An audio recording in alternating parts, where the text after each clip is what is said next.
Good evening, everyone. Welcome to the Profit Talks. Today we are here in the studio with John Mustafa, our alumni, our dean Hannah Hammer, and we're gonna talk about the life trajectory of the student who was the recipient of the Against All Odds prize in the Hayek, the first class of history of Hayek in 2022, which is Mr. John Mustafa Kutioti, which is here with us today. So welcome, John. It's an honor to be talking to you today. It's my pleasure. And also we're here with Hannah, who will kick off with some questions and we'll start this conversation. Thank you for you who are listening to us, and I hope you enjoy it.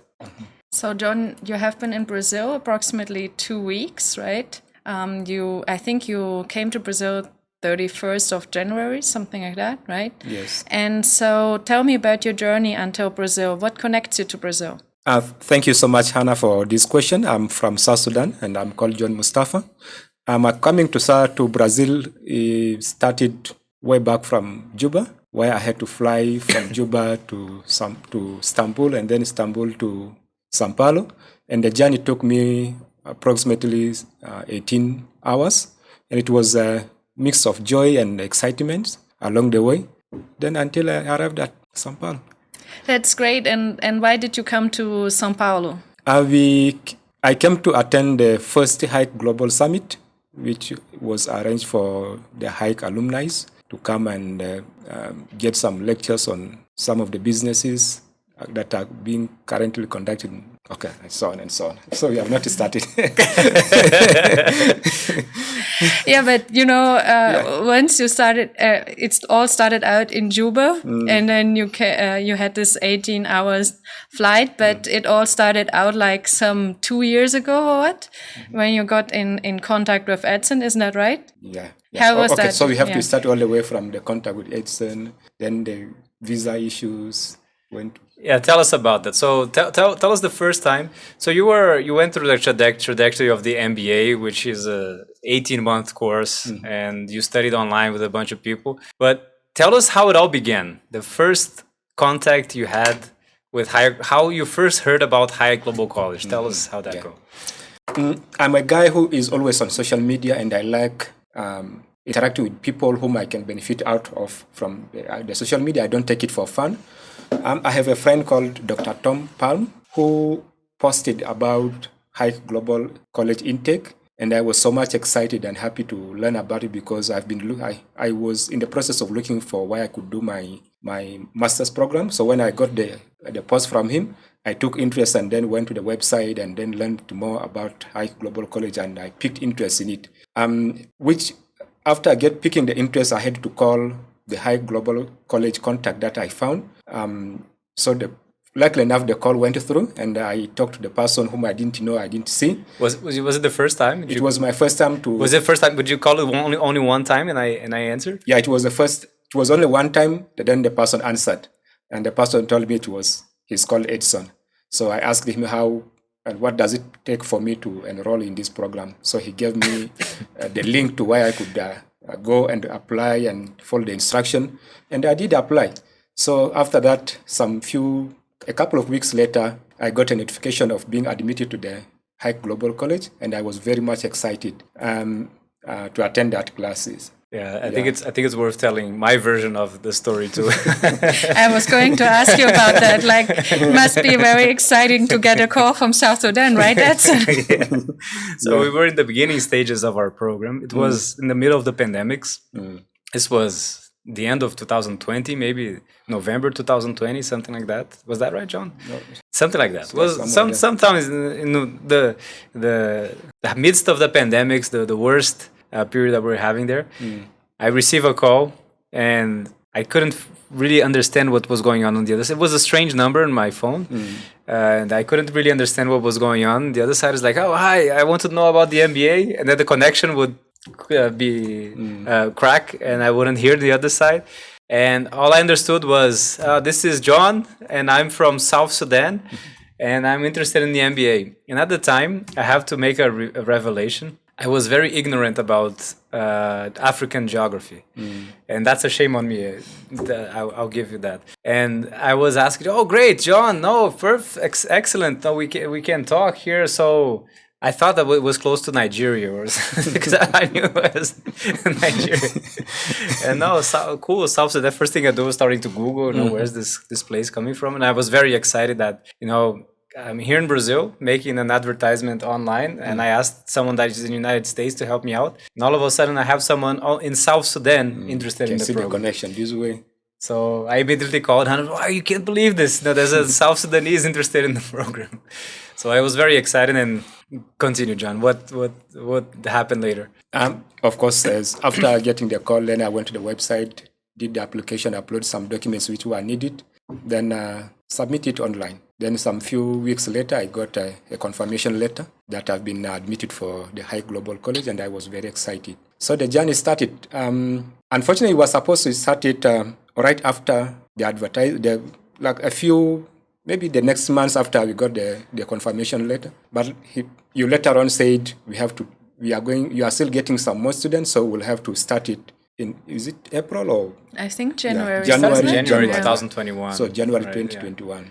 So I had to wait until that time. Then we started the class, and And how was it getting into class with people from so many different cultures? I mean, did you have contact with any of them before? Like, I mean, Brazil, yes, because you had talked to Edson, but then there were Brazilians. There was, I think, Monica from Romania, Hector from Guatemala, and Elena from They're right France. there. So yeah, they're right there. So how was it getting into contact with so many people from so many different places? actually, when I first attended the class, I didn't know who are those students we are going to be in the class with them. Not until when we all gathered in the Zoom class, so people started introducing themselves. So I was very much excited to see that I'm studying with people from all over the world that I've never met. None of them I had any contact with them before. And also, very surprisingly, I was the only African in the class. And I was a bit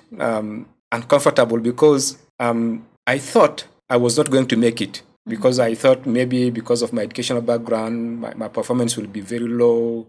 Maybe also I will not be able to get them because of the accent. So I was a bit tensed, like not really feeling like, am I going to make this through? But as the class started going on, I started getting acquainted to these people, getting to know about their accent, how they speak, and then hearing and understanding them very much better. Then later on, I started building confidence that, these are people I can cope up with, and they are all students, they're also learning like me. So I pulled up my socks and stood ready for the challenge. So it was much exciting. Trust me, John, it was also hard for us to understand your accent from over here. Yeah. And so it was a vice versa challenge because I thought it was only me who was not going to understand you, but also on the other side, I realized they were not also going to get me clearly. But as time went on, we started building the confidence and also understanding what others are saying and getting acquainted with the accent of each one. So it was a bit mixed because you could come across a student who speak very fast, some speak very slowly. Even I came across some who are not even good at speaking English, especially those students from Brazil. They know much about the Portuguese language and very little English. But I realized these are also people that we can build up together with them. And how were the connection problems? Tell us about that.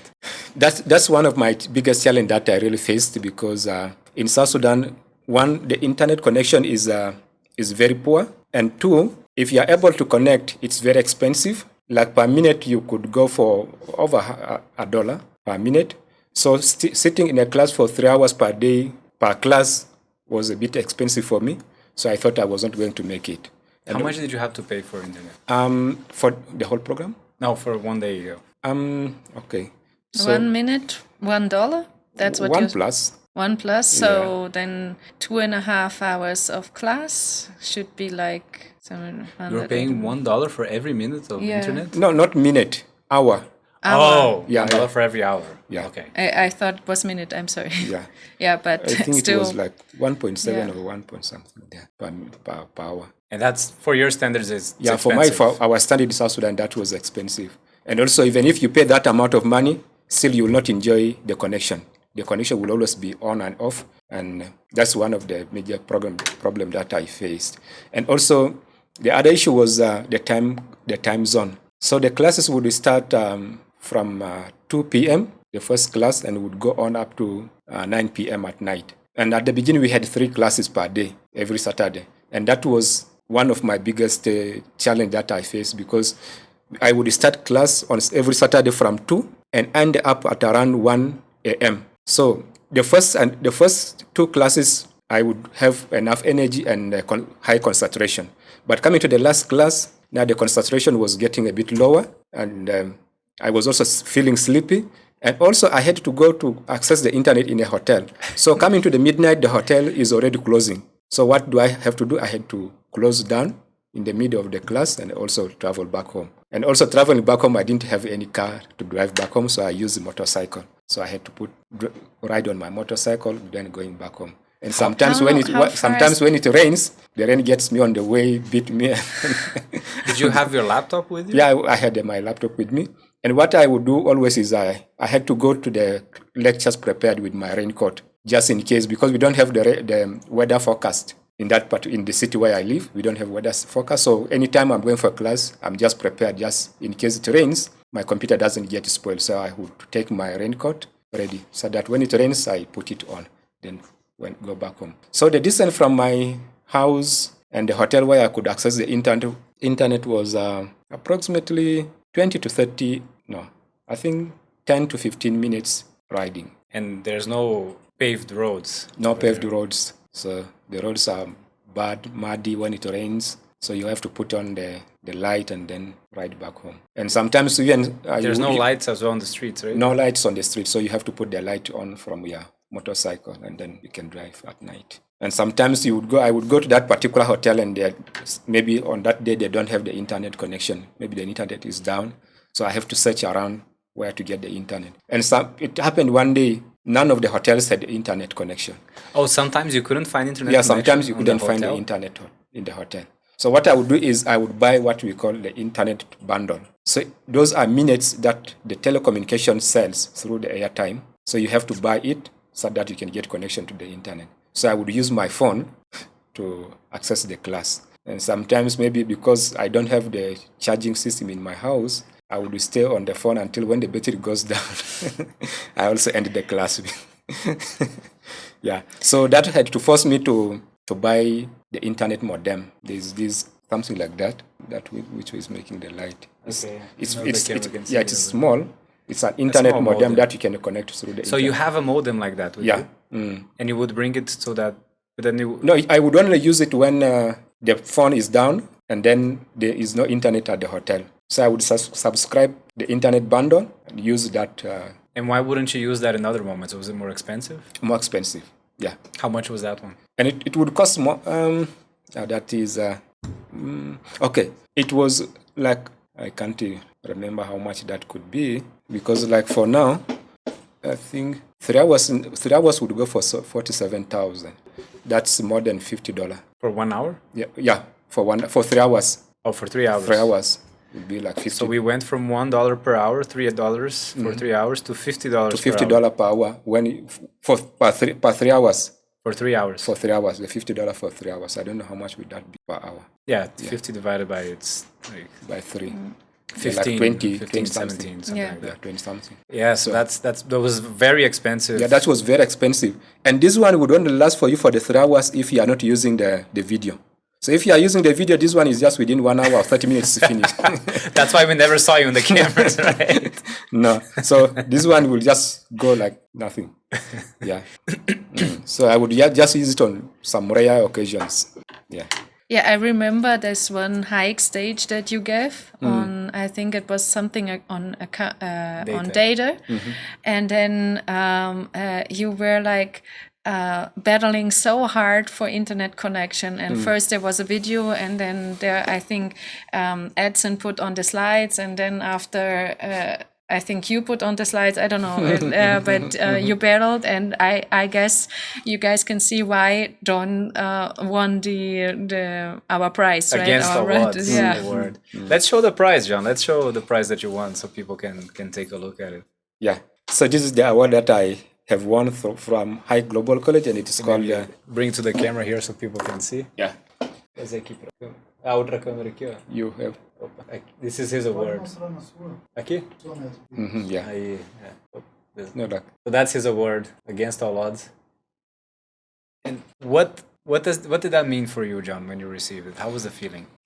what it means for me is if you are really determined, there's nothing under the sun that can stop you from achieving your dream. So it's a lesson for every young person who wants to achieve greatness in life. So if you want to achieve any greatness in life, so no matter what circumstance you undergo, if you are really determined, you can still achieve it. And achieving this award is an example to every young person to learn from my history and from what I have gone through to achieve this award. So I would encourage everyone who wants to go for studies or who wants to achieve anything in life just to be determined, have your vision, and then determined and work very hard for it. You will achieve it. So that's what it all means for me, and I'm so much excited. And I dedicated this award to every young person on the world, especially those in Africa who cannot access education. Please, you can also do it, or you can also achieve it as I did. That's fantastic. Yeah, I was going to ask you about education. I mean, High Global College was a great opportunity for you as to accessing education. What would be your dream for education in your country or in your city, in your surroundings? In my city or in my country, we have very few universities, which are public or government-owned universities. If I'm not mistaken, there are only 5 public universities against over 11 million people in South Sudan, and that's not enough for every student to go to those particular universities. And we have only 1 or 2 private universities in South Sudan. So these, if you see the statistic or if you see the ratio of these universities to the people in the young population in South Sudan who want to study, these are not enough for them. So what I'm looking forward for is to make education accessible to as many South Sudanese as possible in terms of advocating for the establishment of more private universities and also government universities in the 10 states of South Sudan, so that many students can access education and get knowledge so that their life can change. Yeah. And as a result, also I have started by, can I say that? I don't think institution, it's relevant. the Soli? No, yeah, I want to talk about the entrepreneurship and business classes that we offer to students. Could that be part of this? Sure. Yes. Yeah. Of course. Yeah. Like a starting point in my organization, which is called the Student Organization for Liberty and Entrepreneurship, we avail opportunities for students who have dropped out from high school because they can't access further education, as well as those who have finished high school and do not have the resources to go to universities. So we teach them about business and entrepreneurship such that they can get the knowledge and start their own business and get income from it, which they can use to pay for their school fees. So this is what I have started as a way of advancing or encouraging education in South Sudan. I think that's relevant. That's so amazing. It's inspiring to hear your story, John. Yeah. Now coming back to the MBA, it's an MBA that was designed to be high for international standards, and we have purposely done the MBA to be challenging, and we say that in our course. And it's challenging for people who had, let's say, the Brazilian type of education or a Western European American type of education, and seeing you come from where you came from, it's very inspiring to see what you have done given the conditions you were in. It's not only your educational background, but also the conditions to which you were put to study for that MBA, which is always having a connection problem, in addition to having the connection problem, you had to go somewhere to get the internet connection. And then sometimes you wouldn't get that. That was a new information for me. Sometimes the hotel didn't have information, the connection, and then you would have to get a modem. And heck, the first time I could talk with you without a connection problem was then when you arrived to Brazil. And I saw you at the restaurant when you came in the first time coming from the airport when you met everybody. I was like, "Wow, John, I can actually speak to you now." the conversation flows. So I mean, you spent 1 year and 6 months going through the MBA with connection problems every single day, one after the other. and you followed through a challenging MBA for international standards. And I'm not talking challenging for South Sudanese or African standards or even Brazilian standards. I'm talking about international standards. We had students from Europe and Central America, professors from United States, professors from Switzerland, everywhere. So it's very inspiring to see what you have come through with the MBA. And I wanted to ask you a question. Was there any moment where you were very challenged within the MBA that you felt you couldn't do it? Or how was there any challenging moment where you felt like giving up? Yeah, the most challenging moment was the one that I've talked to you about, when we had 3 classes per day. And especially the last class was very challenging because I was feeling asleep, the hotel was closing, the internet connection was now becoming weaker and weaker because it's getting to midnight and past midnight. So I thought to myself, why all this wasting my time or sitting all the way from, like, I didn't enjoy my weekends. So starting the class at 2 all the way up to midnight or at 1 a.m. in the morning. So that was very challenging. So I was almost giving up because I couldn't make it. Not until when some other student from other parts of the world started complaining that they are also feeling the same. So I realized I was not alone. So we gave this suggestion to the professor. I don't know how will I. Otto? No, you. Me, Edson. So you, just say to me. You're talking to me. So we gave the suggestion to Edson that we can't cope up with this, so we better reduce it to 2 classes per day. So we voted. So he gave us the liberty to vote to see how many of us would go for the two classes per day. So all of us agreed for 2 hours for 2 classes per week, and that's where I realized there was no much more problem. So we could go ahead. So for the people at home to understand what was happening, we had a design for the course where we'd have a course in only 12 months. But to do that, we had to put 3 classes at once for the students to go through. So instead, as we noticed that the students were getting tired, especially the ones in the time zone that were not privileged, which were further east from us, right? Like Dubai, South Sudan were the worst in the time zones. I think we were the same with Monica. Monica too, right, in Romania. So we ran up all of the students, and it was at the point where we were still deciding on how the product was going to be, and we changed from 3 to 2 courses, and that's the story that John was telling. Yeah. And what made you go through? What made you follow through and not give up? I had already planned to do my master's program. And I had already, after getting the admission, I had already talked about it to many friends that I've already started my master's program. So giving up along the way, what would I go back and tell my friends? So it would be like I'm weak in education, I couldn't make it. So it was a shame for me to end up along the way. And also because I had already started the classes, somewhere like a quarter of the class I had already done. So why would I stop it along the way? So I just determined and said, this I must go through. Yeah. That's awesome. Yeah. Great to hear. Yeah, it was just a mixture of what you want to achieve, and now that you have seen it, now why would you stop along the way? And then you have already published the information that you have started this program now. Now stopping along the way now, how will the colleagues or friends look at you? So peer pressure goes a long way.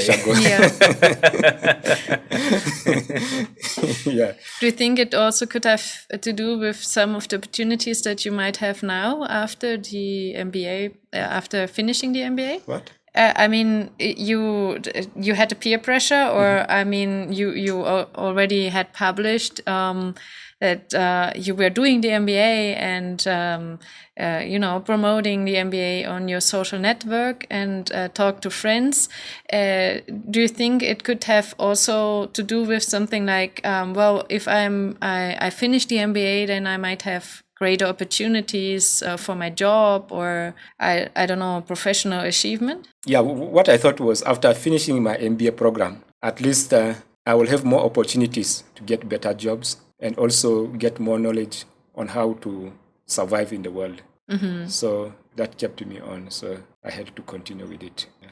But do you think the MBA program is contributing most to your professional career or opportunities in the job market? Okay, what do I say here? Whatever comes to your mind. So you mean, has it contributed to my career? Or? No, I mean, when you say it's contributing to your professional career, what do you think? Are there specific topics that have been treated in class that you think that developed you professionally in a better way, or how do you see that you have more opportunities now than before the MBA program? Yeah, actually, when I've been having this vision of becoming a small and medium enterprise consultant, and for me to get this position or to get to this level, I have to undergo MBA program with focus on entrepreneurship. So during the classes which I attended, it had really contributed to my professional development, especially when we had this class on the blue ocean, which talks about on how you can start a new idea from a scratch or from what has already been started by someone, then you just develop it to another level. So this has contributed to my professional development. And because of this, it has given me the opportunity now to be able now to teach the young people in South Sudan about entrepreneurship in a better way than I used to do it before. So I have better knowledge, I have better understanding of what it takes to teach someone about business and entrepreneurship based on the classes that I took on the Blue Ocean. Is it the Blue Ocean? Yeah, that's great. Yeah. We should tell Otto about that. Wasn't it Otto? I'm sure Otto will be hearing us. Yeah. And he That was by Otto. Definitely. Okay, Professor Otto. Definitely will enjoy. We're spreading the seeds of the blue ocean throughout South Sudan. Right? Yeah. So Otto planted the seed, and now John is spreading it around. Plant some more in South Sudan. This is a great, very inspiring story. John, tell us about your trajectory up to the MBA, because you have gone through a lot until getting to the MBA in terms of your life and your everything that you have to go through. And we have much easier life here in Brazil, and different from what you had in South Sudan, which is we had a couple of years of war, and it's a poor infrastructure also to go on with to do. So tell us how let's start with your childhood. How was your childhood in South Sudan? Yeah. Were you born in Yambio? Yes, I was born in Yambio a year before the conflict in South Sudan started, because the conflict in South Sudan started in 1983. What was the conflict in South Sudan? The conflict was between South Sudan and the Northern Sudan, where there was a conflict over the issue of marginalization in terms of religion. Like the North, which is Muslim dominated, would want all South Sudanese to become Muslims, and South Sudan is mostly African and Christian dominated part of Sudan. So they wanted all South Sudanese to become Muslims. And also, in terms of economic development, most of the resources in Sudan are found in South Sudan, like the natural resources, mostly in South Sudan. So the Northerners would collect all these resources, take them to the North, and develop Northern Sudan. And also politically, none of the South Sudanese was allowed to ascend to a higher position in the government. Like you can't get to the highest position in the government, like maybe you can't become a president, you can't become a minister if you're not from the Northern Sudan and if you're not a Muslim. And also, most of the South Sudanese were denied better education and better job opportunities because of this. So as such, the South Sudanese took arms against against the Sudanese government, and the fighting went on for over 21 years. That's almost half of my life, the 21 years. So South Sudanese government fought against the Northern Sudan. So it was a very horrible moment for most of South Sudanese, because it was hard to get the food because you are not settled down to cultivate, and also you are always on the run, like taking refuge to either Congo, Central Africa, or Uganda, or wherever. You take refuge, and the life in the refugee camp was also very difficult. So it was hard. And also in terms of education, there was no education system. And if you at all it was there, so it was not stable. Like you come to you take refuge to a certain village. After 1 month, you are chased from that village. Then you have to move to another place in search for refuge. So education was not stable. So people had to undergo this kind of hardship for the last 21 years. But towards the end of the 21 years, that was when at least education started to stabilize and things started to become normal. So not until 2011, that's when we got our independence as South Sudanese. So during the conflict also, it was hard for the young people because the youth were always being conscripted or mobilized to become soldiers and go and fight in the battle line. I remember this one morning when I woke up only to find that the armies have surrounded our house when they were conscripting the young people. How old were you? I was around that time, around 13 or 15, from 13 to 15 years old. So they arrested me and some of my brothers and some of the youth in my village, and we were taken to a central position where we were waiting to be taken to a known location for military training so that we can be given arms to go and fight the northern government. So luckily enough, at the assembling place, our commissioner always fought for the young people, especially those who are pupils or students, as well as those who are underage, to be released. So one morning before we were taken to the training center, she came, that was a female commissioner, she came and pleaded with the commanders to release the students and the underage youth. What does a commissioner mean? A commissioner is the head of the administrative head of a county, like the overall person in the county. In South Sudan, we have the following levels of the government. We have the Boma, which is ruled by an administrator, by a chief, a traditional chief. That's the final person at that level. So we have the Payam, which is now ruled by the Payam administrator. So those are the hierarchies of the government. Payam is like a city? Not yet. Okay, it's a small town. It's a small town, but bigger than the Boma. Okay, the Boma is like a village. Is a village. Then a combination of several Bomas makes what? A Payam. Payam. And it's ruled by the Payam administrator. Then a number of Payams becomes now a county. Okay. Yeah. So that means a county is comprised of Bomas and Payams to form a county. And the ruler of the county is the commissioner. Yeah. And the commissioner was the mayor of all these. Yeah. So it's now at the county. And it was a female. Yeah, that was a female.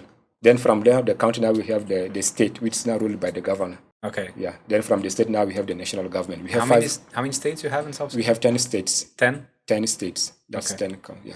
And what happened there? So the commissioner the commissioner who was the head of the county. So she had strong political status within those people? Yeah. Because she was the one having the final say in the county. And also she was very vocal and very strong. So she came and pleaded with the commanders to release the students as well as the young ones, the underaged ones. So, but this time around, she was not able to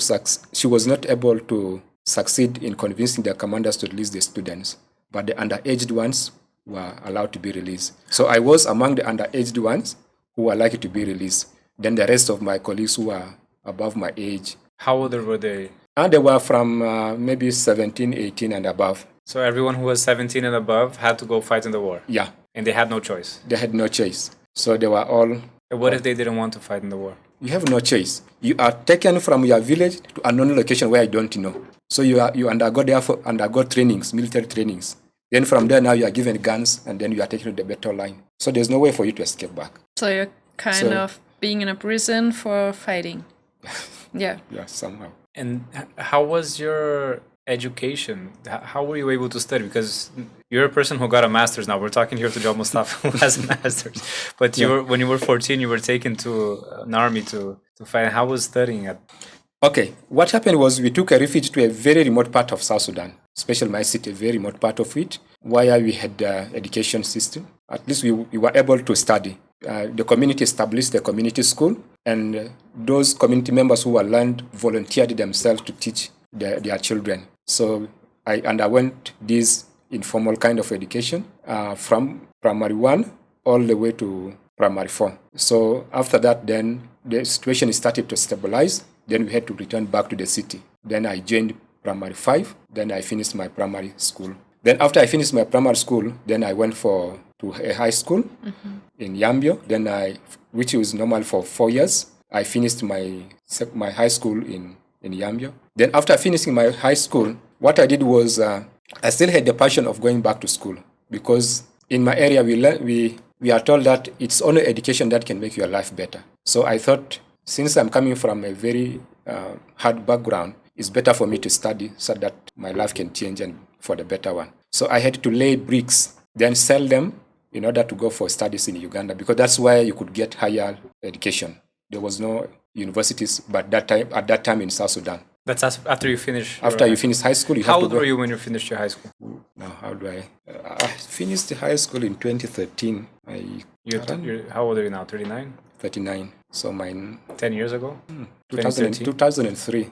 2003 was when you 2003. finished. 20 years ago. So you were 19 when you finished high school. No, that can't be. No, he's from 82, aren't you? Yeah, so he was 21. 21? Yeah, Yeah, I guess somewhere there. 2003? Yeah, 2003. In my 20s. 20, you were 20 years old. Yeah. Okay. 20s. Just So within 20s. your 20s. Yeah, that was when I finished my high school. So I had to lay bricks in order to sell and get money to go to study in Uganda. Because after high school, there are no universities. When you say lay bricks, you were building. Lay bricks houses. means you mix the mud and prepare the bricks, burn them so that they become red. Then you can sell them. Are the houses there made on mud? How does that work? Okay. Do you have bricks here? Yeah, we have cement. You have cement. Yeah. You make bricks out of cement. Yeah. But for us, we make bricks out of clay soil. You go and dig the clay soil, make it into mud. Then you have a block. Then you fill it with this clay soil. Then it dries. When it dries, then now you pile it and put a hole. Then after you pile it, then you cut the firewood. Then you burn this clay soil. Then you'll burn it until it becomes red, very strong, that even if it rains or whatever, then it becomes as hard as cement. That's what we Okay. do. I never seen that before. Me neither. Here we just have the cement and then you put in the cement. So, okay, the cement which I see here red, how do you do it? You burn it or what happens? No, we don't burn it. You mix it with. I'm not the expert here, but Okay. There's powder, right? Okay, there's a powder that you mix You with buy the powder and then you mix it with water, and then there's a machine that mixes it, and then there's the guy that just gets it and then puts it on the brick, leaves it there for one day maybe, and then it gets hardened. We don't burn it. Okay. So ours is quite different. Yeah. So Amazing. yeah. So that's when I say I laid bricks. That means I went and found. I went to where I can get the clay And soil. you were building houses. Yeah, people were building houses. So people were hiring your services to build houses. No. Just buying the bricks. Just buying the bricks from me. Yeah. I had to prepare these you were bricks selling and put it bricks. on sale. Okay. So those you who were are selling bricks. constructing can come and buy from me, give me money, okay. and then take the bricks to Ghana. Okay. Yeah, but he made the bricks. So and you were then making the bricks. I was making the bricks. Okay, I thought you were building the house. No. Maybe the bricks here are made of mud. I don't know. I don't know. I don't know the process. So you're creating bricks to sell, Yeah, then get money, and then went to Uganda for my study. and that's how you went to Uganda to Yeah, study. that's how I went to Uganda. So I studied for. How was going from South Sudan to Uganda? Was there a culture shock the first time because it's the first time you ever leave your country, right? And how was that? It was not so much because we had access to Ugandans during the conflict. Some of them would come to South Sudan and do their business and go back. And also we went as a group. There were a group of friends of mine who got scholarship. Then we, together with them, went to Uganda. So we rented a house together with my fellow colleagues. So it was not, the difference between the culture in South Sudan and the Ugandan culture is not that much. We share a lot together with them. So there was no much cultural shock, but only the issue of what affected me much was leaving my family, my family for the first time and be away from them was much harder for me because I've never been away from my mom, so I'm now leaving her, and even her she was not feeling good when I was leaving her, so that was a bit hard for both of us being away. And you were raised by your mother, right? Yeah, because I lost my father during the conflict when I was around 8 or 10 years old. So that was when I lost my father. So he was a driver in the army during that time. A driver? Yeah, a military driver. So one time they got ambushed along the way. So the car was ambushed and then he was What does it mean to be ambushed? Okay, like if the army is going from one point to another one. So now the military from the other side, like maybe, they were from South Sudan, maybe moving to a location to fight the Northern Sudan government. Then along the way, the military from the government, from the Sudan government would come and besiege or lay an ambush along the way. So as you are driving to this place, a trap. Yeah. So you fall into this trap, then they will fight you here. They will catch you by surprise, fight you. And your father was killed. killed. So before your father died, did your father earn money to be a driver in the army? No. No, because this is not an employment where you drive and then you get money from it. Like once you are conscripted, you are arrested to go and fight. So there you are now again divided according to your profession. Like if there are some of you who are drivers, now instead of going to fight physically, now you'll be the one now driving the army to the battle line. So he was forced to. So because he was a driver, now he was forced to now become the driver to carry the armies to go and fight. He was not paid to. No, that one you're not paid for. It's just like fighting, like you are a normal soldier. During the conflict, people are not being paid. So you go and fight. Then when you capture a small town, then now you can loot the items that you find there. So when you loot those items, now you can sell and then get your money from it. Use it as your pocket money for your feeding. And how was the day-to-day routine of your father? So he would fight. So let's not go to that. Okay. Let's not put that on social media. Okay. But then your father died and your mother raised you on, my on mother, your own. yeah. How was that? Yeah, it was difficult for her because she didn't have any source of employment where she could get money to raise me. So she was just a normal housewife. So she would just cultivate, get the products from the farm, sell them and get money for us. But And pay part of my school fees. Yeah. So it was hard for her. And also raising a boy child, a female, is also hard because... So your mom, did she have a job? No. How did she feed you? How did she raise you? She It does... was only her, only your mother was raising you. Yeah. So she Was you an only child or you had other Yeah, brothers? no, I'm the only child for my mother. And how did she raise you? Just farming. She would go farm, take the produce to the market and sell it, then get money out of it. Okay. That's all. And what did she produce? We normally produce like peanuts, cassava, then maize, those basic items. Did your mom own the property of the house where she lived in? No. After my father died, also she moved out of the house because that's the culture in South Sudan. So, like when you get married, you move to the house of your husband. So once he dies, so you go back to your family members. And all those items you owned with your late husband, you don't have any say. You leave them. Then you go empty-handed and they start living. You start life from afresh. Yeah. But the children can own the property of their father. So you could pay your study fees by the property that was left by your father or not? No. Actually, So how did you do? okay, like during those times, there was the property that were owned were not of value. People were not valuing them those days. Like if we talk of land is so plenty that no one thinks of owning selling it or owning it. Okay. So you move from this land to another one, you don't feel any problem. And during those days, there were no concrete buildings. These were just some structures. Tents. Yeah, like tents, yeah, whatever. So leaving it and move to another place was not a problem. You were So, nomads. not really per se. Like these houses which were built were not concrete with like the strong walls or with iron sheet. No. What was it You like? would make Wood? No. If- You make blocks. These bricks I was talking about, I'm divided it into two. There are those once you prepare it, you don't burn it to make it hard. And there is another one you prepare, you make, and then burn it, then it becomes hard. Then during those days, people were not using the burnt ones. They would just make it when it dries in the sun, then now you can build the house out of it. Yeah. Then at the top now you put grass to cover it up there. So that house can last for maybe 4 or 5 years before it starts, before you renew it. Did you say you put grass? Yeah. You mean leaves, right? Not leaves, Grass? grass. Yeah, like There is a special grass for making the roof of the houses. I think you need to Google some of those things. Not even Google, you have to come to South Sudan again. I suppose. That will be like a touristic attraction for you. Definitely. I want to see those grass roofs. Yeah. Yes. That's a touristic attraction. There we go. We found a touristic attraction in South Sudan that we can bring people. Yeah, see how people build the houses, how people farm. No kidding. Yeah, those That's things. actually interesting. Yeah. Yeah. Yeah. We can make a tourism business in South Sudan out of this. Yeah. Yeah. So it was not a big deal for someone to own these properties. So once my father died, my mother moved out from that land and those buildings. So they just You just leave it away. leave it like that. I see. And then when your father died and your mother was on her own to raise you, was she able to pay the student fees or the study fees, or did you have to contribute to finish your high school?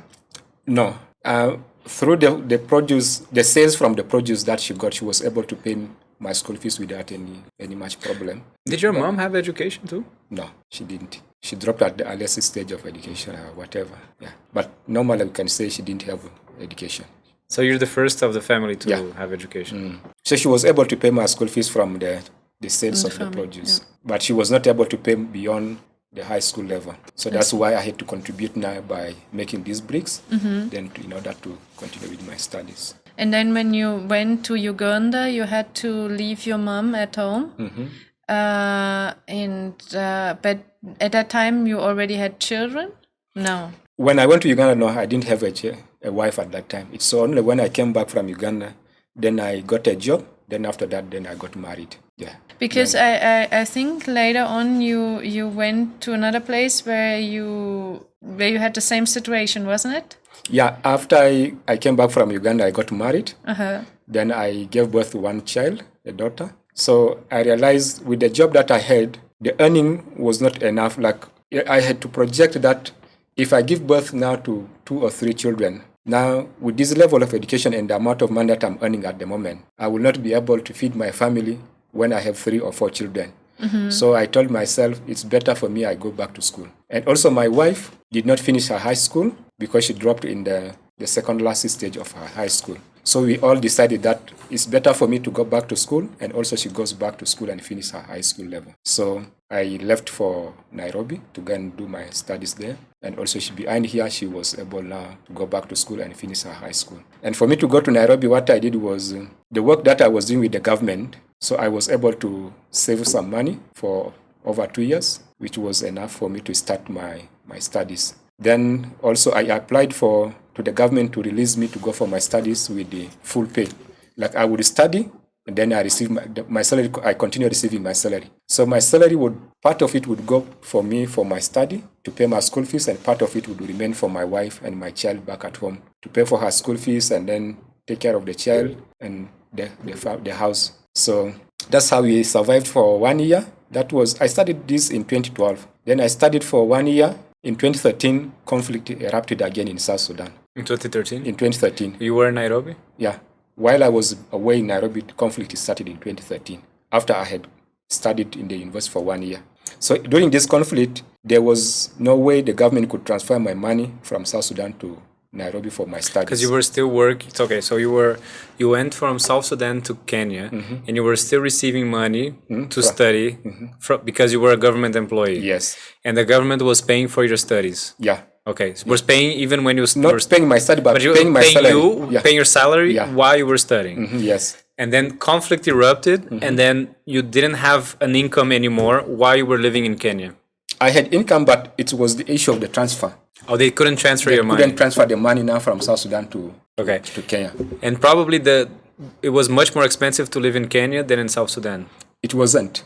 Wasn't? It wasn't, because that time I would convert the South Sudanese pound into US dollar. Then from US dollars, now I would now convert it into Kenyan shilling, and there I would get more money. So my life was comfortable with that. Okay. So you had your savings in US dollars, so you didn't have much problems with that. Yeah. With the income there. But then you were running out of money. So I started running out of the money because money could not be transferred from South Sudan now to me. So what happened was, during that year there was the student government election. We call it the student council in the university. So I joined one of the political party in the university in order to campaign for a position. And the position that I went for was the position of an accountant or treasurer. Because in that position I knew if I get this position, I will get some, because they were paying salaries. I would get salaries, then use it for my studies. And also as an accountant, you have high chances of getting some tips from the activities that are run in the university. So I campaigned for this position in my political party, then I won the election. Then again, I campaigned now in the whole university now, and then I got the position. And I was the first person to get, the first non-Kenyan to get this position of a treasurer, because this was a very sensitive position. No Kenyan would allow foreigners to get into this position. But because I campaigned very like a mad person, because this was my last chance. Because if I didn't get this position, I wouldn't continue with my studies. So I campaigned to the best of my ability. So I won this election and got this position. So for the next 2 years, I was able to pay my school fees from the salaries that I could get from this position. And also, there was an opportunity for students to apply for work scholarship. So I also applied. And because I was from a country that was already undergoing a civil war, so they gave us the priority to get this scholarship. So I also got work scholarship at the university. So the Kenyans also gave you a work scholarship? Yeah, they also gave me work scholarship. So I had 2 sources of income in the university. So the work scholarship pays for my school fees. Now the salaries from my position also pays for my school fees and also the feeding. So life continued for the next 2 years. Then after our term elapsed, then that was also when the conflict in South Sudan became normal now. So peace came back in South Sudan. Peace came back to South Sudan. So was your wife in South Sudan when the war was going on? Yeah, she was in South Sudan. How was that? With your kid too? You had a Yeah, kid? with my kid. The good thing, How many kids you had back at this time? now I have 4 kids. But at the time? That time, there was only 1 kid. Okay. Yeah. So the good thing with that conflict was it was not nationwide. It was only concentrated in Juba, but the impact would be felt in the other states. Yeah. So it was mostly in Juba and then 2 other states, because this was a conflict between the president and the vice president, and then it turned later on into tribal conflict. So the tribes from the president were fighting against the tribes from the vice president. Okay, so this was a war just within South Sudan? Yeah, within South Sudan. Within 2 factions of South Sudan politics or something like that? Okay. In South Sudan, we have one political party which is called SPLM, Sudanese People Liberation Movement. So in this political party, we have the president and then the vice president that time. So the president comes from a different tribe, which is called the Dinka. Then the vice president comes from a tribe called Nueri. Okay? Now, there was a need for general election in the country. Now, for you in this political party to stand as a president, you must be the head of this political party. So the head of this political party was the current president. And now his term as a president had already elapsed, and there was need for him to step down for another person now to become a president. So he didn't want to step down for another person. Because if he had to step down, now the vice would automatically become now the head of the political party, then he would run for the presidency. Okay. So because the president refused to step down for him, now he started fighting against the president. Okay. So now, people now start supporting their own. So the Nuer from the vice president part fought against the Dinka from the president part. So this conflict started in Juba. Then again, it went outside Juba to those states that are which are dominated by these 2 tribes. Yeah. And your wife was So my tribe and my state do not belong to these 2 tribes. Okay. So the conflict did not reach our place. How many tribes do you have in South We have Sudan? 64 tribes. And everybody belongs to a tribe? Yeah. And this conflict was between the 2 tribes. So 2 tribes fighting out of the 64 tribes. Tell us how the tribes work.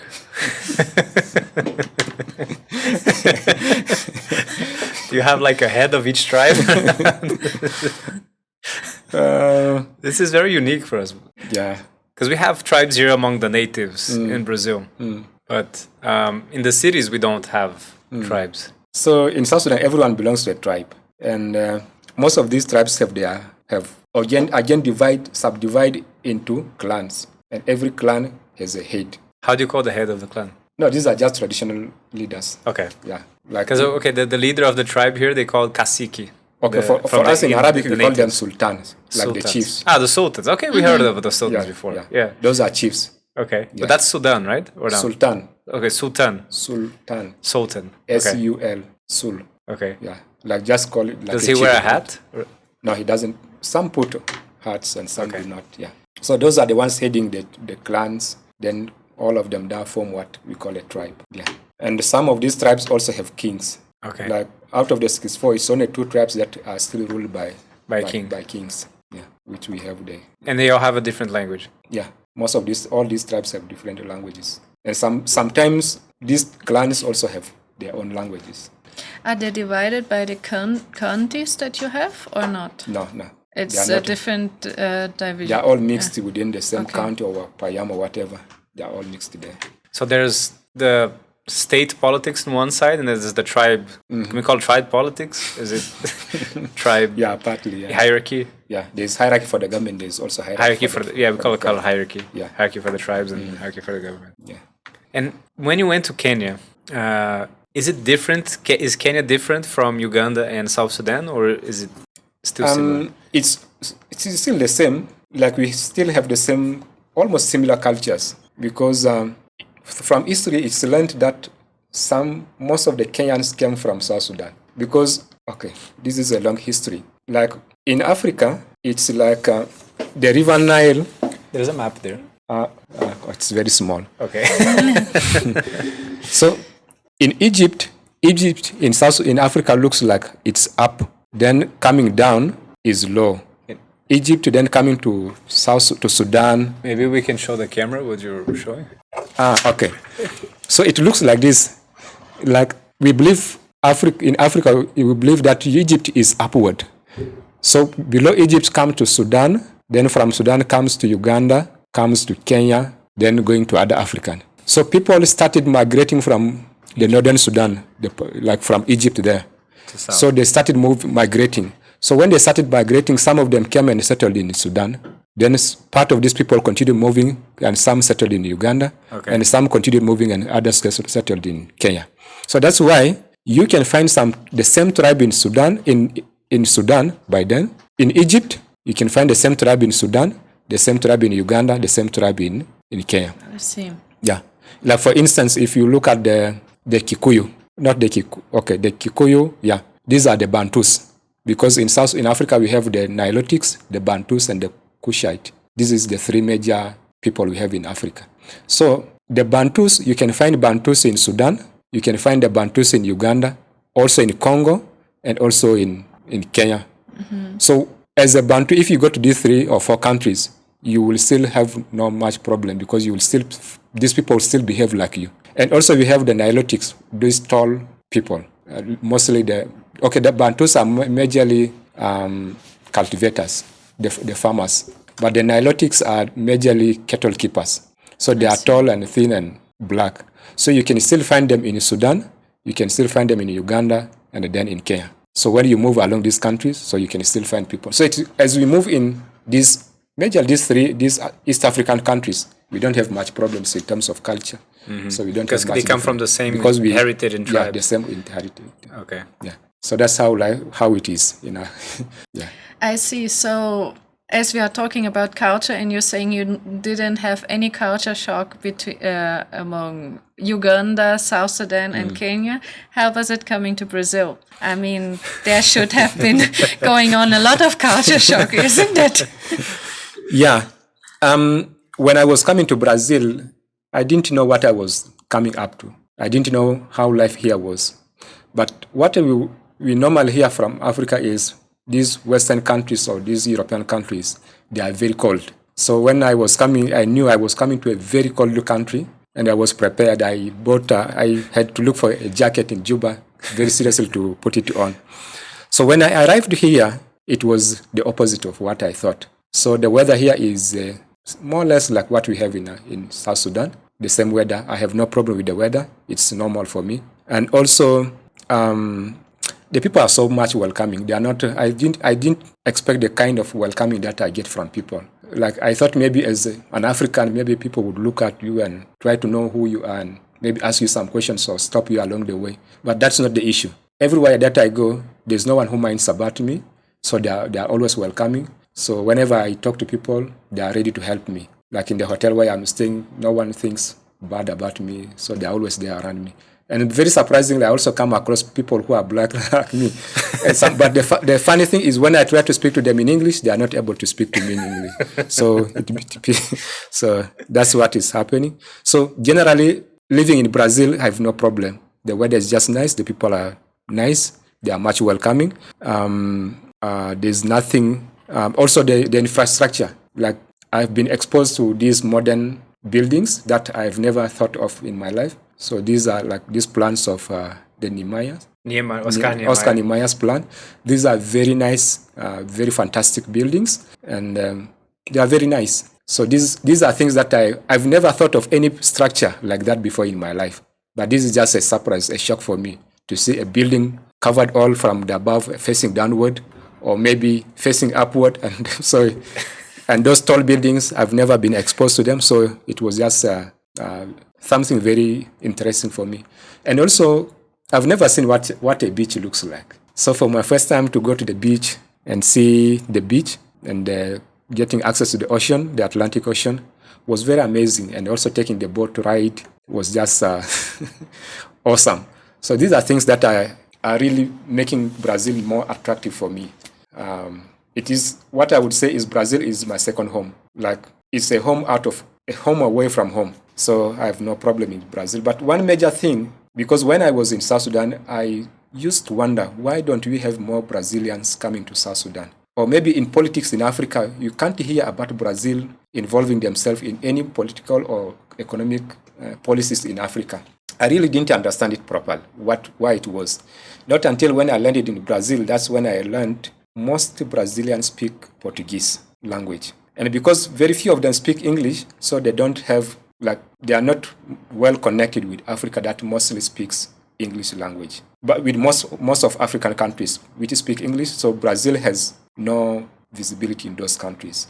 Maybe it's because the language barrier, so that's why it is keeping them away from getting involved in these foreign policies in some African countries. So communication is a problem for me here in Brazil because I don't speak Portuguese. So no matter how you see someone and you think this person can speak for you English, they can't speak English. So even in the 5-star hotels where I expected them, the waiters or waitress to speak English, none of them speak English. And what's still, all the writings, even the menu, everything is in English. So thanks to the Google engine, that is making life Everything's easy. in Portuguese, right? Yeah. Everything in Portuguese, but with the Google, so you are able now to translate it for yourself. Yeah. And also the other thing is also the food. Yeah, I was going The to food ask you is about- also quite different. Yeah. So the food is different. These are tastes that I'm not used to, but still I have been able to come across some of the food stuff that I am used to. Like people eat rice here, which we also eat at home. Also like the Irish potato, so they are also here, and also the meat. You call it Irish potato? Yeah, the Irish potato, the sweet potatoes. No, not the sweet potato. The white potato, right? Yeah, the yeah, white the one. ones that you So called English potato. We call it English potato. Okay, so we call it the Irish potato. Yeah. What do you call it, Hannah? Just potato. Okay, so we have the sweet potatoes and then this Irish potato.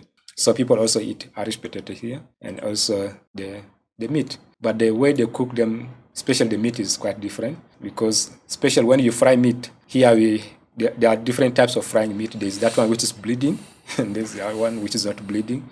And for you cut it big piece. But for us, if we are frying meat, what we do is we cut them into small pieces, then put in some spices and some oil, and then fry it in a pan. So it becomes very delicious and easy to pick and eat. And it is served with you can eat with Pepper? No, bread. Yeah. Oh, I see. Yeah. So that's And that's there the was difference. also, I think you told me about some very specific food in South Sudan, right? Rice and maize flour or something like that? That's difficult to explain. Let's Yeah. just leave that. Yeah, leave it.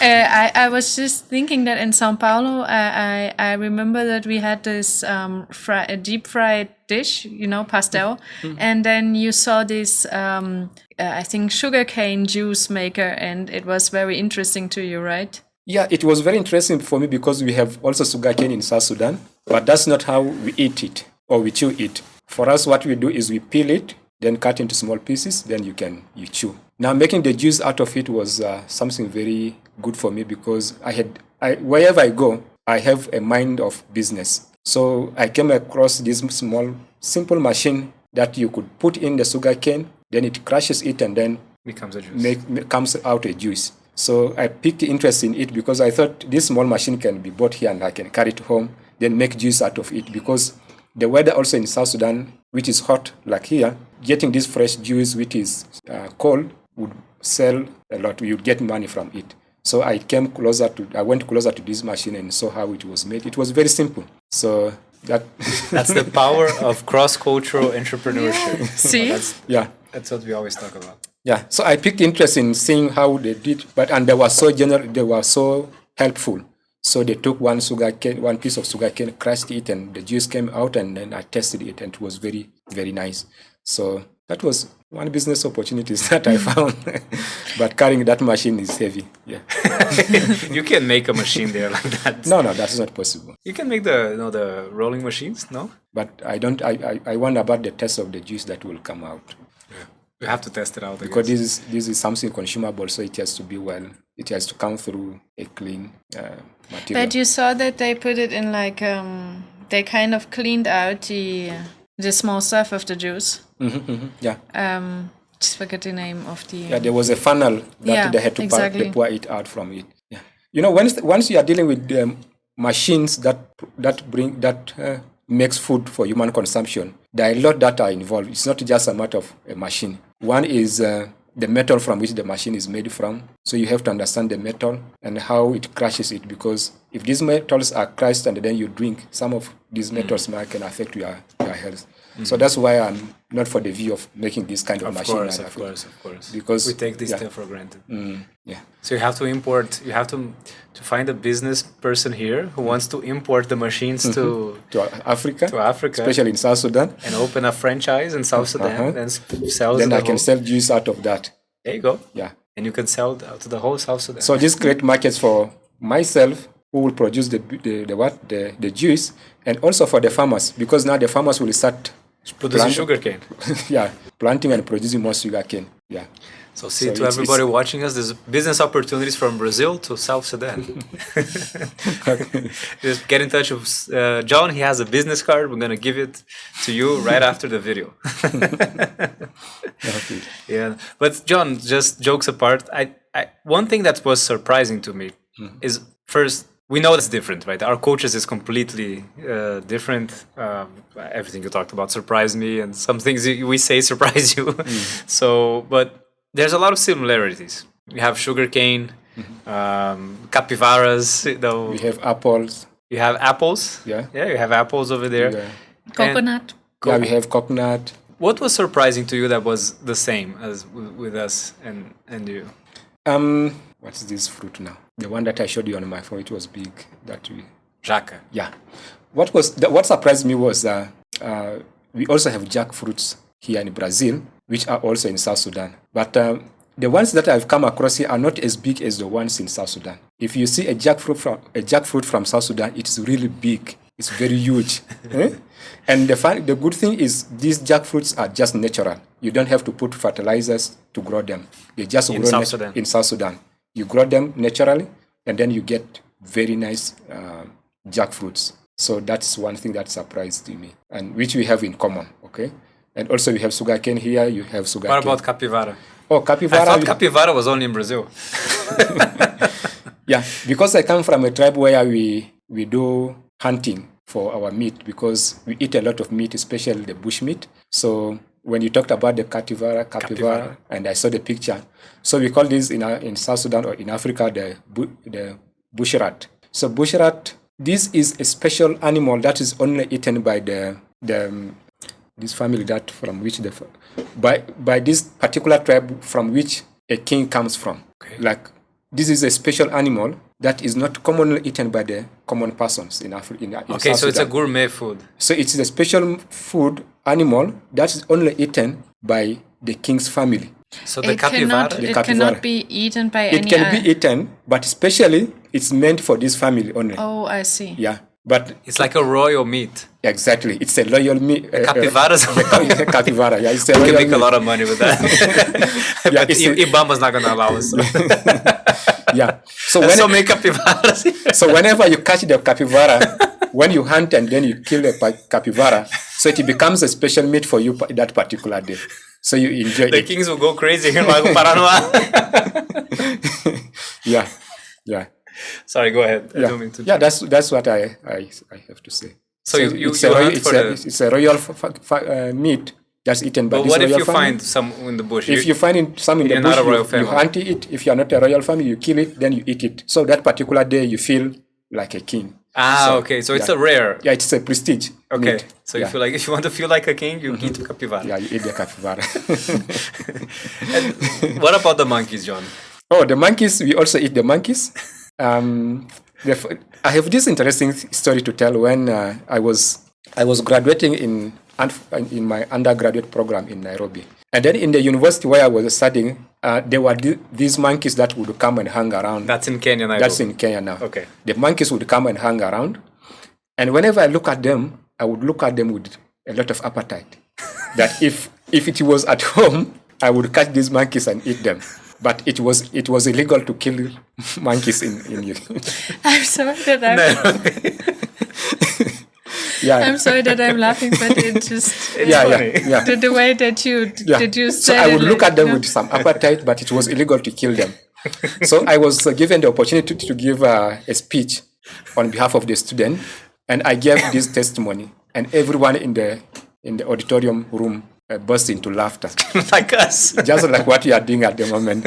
So it's not a surprise for us. Like for us in South Sudan, we eat some of, like the tribe I come from, we eat monkeys. Mostly these wild animals. Is monkey a gourmet or is for the kings? Or No, it's not for the king. Okay, it's for anybody. So it's for everyone. So monkeys like chicken. Yeah. So we eat monkeys and most of these wild animals. Because we are farmers, we don't keep animals. So we hunt and then get animals and then eat them. So getting a capybara in Brazil, so please hide them away from me. I'm going to show you some capybara. Don't take me closer to them. Okay. I'll make sure you don't have any knives or something with you. Yeah.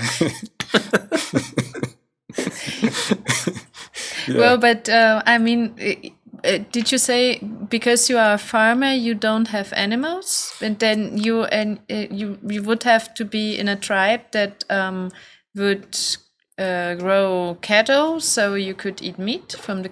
Yeah. In Africa, we are divided majorly into two. There are tribes that keep cattle or animals, and there are tribes that do not. So for me, I come from a tribe that do not keep cattle or animals. For us, we depend only on farming. So this now creates business between When the you two. say farming, you mean planting stuff. Yeah, planting, then, So this now means the cattle keepers do not cultivate. So they have to, for them to get the food, they would come to the farmers and buy food from them, and then take it for their meal. And for us, the farmers, if you want to eat meat, the only way to get meat is either you go and buy meat, the cow meat from the cattle keepers, or you go and hunt the animals in the bush. How do you hunt meat there? We have several ways of hunting the animal. One is sometimes we make... This happens now. When you go back to South Sudan, you're going to be hunting animals there. Yeah. Okay. So we have several ways of hunting the animals. One is we have nets that you go and surround a certain bush that you suspect there might be animals in this particular bush. Not the monkeys. These ones are the normal animals that live in the bush. So you go and grave or maybe surround a certain bush with the net. Then you take a dog, because we also keep dogs for hunting.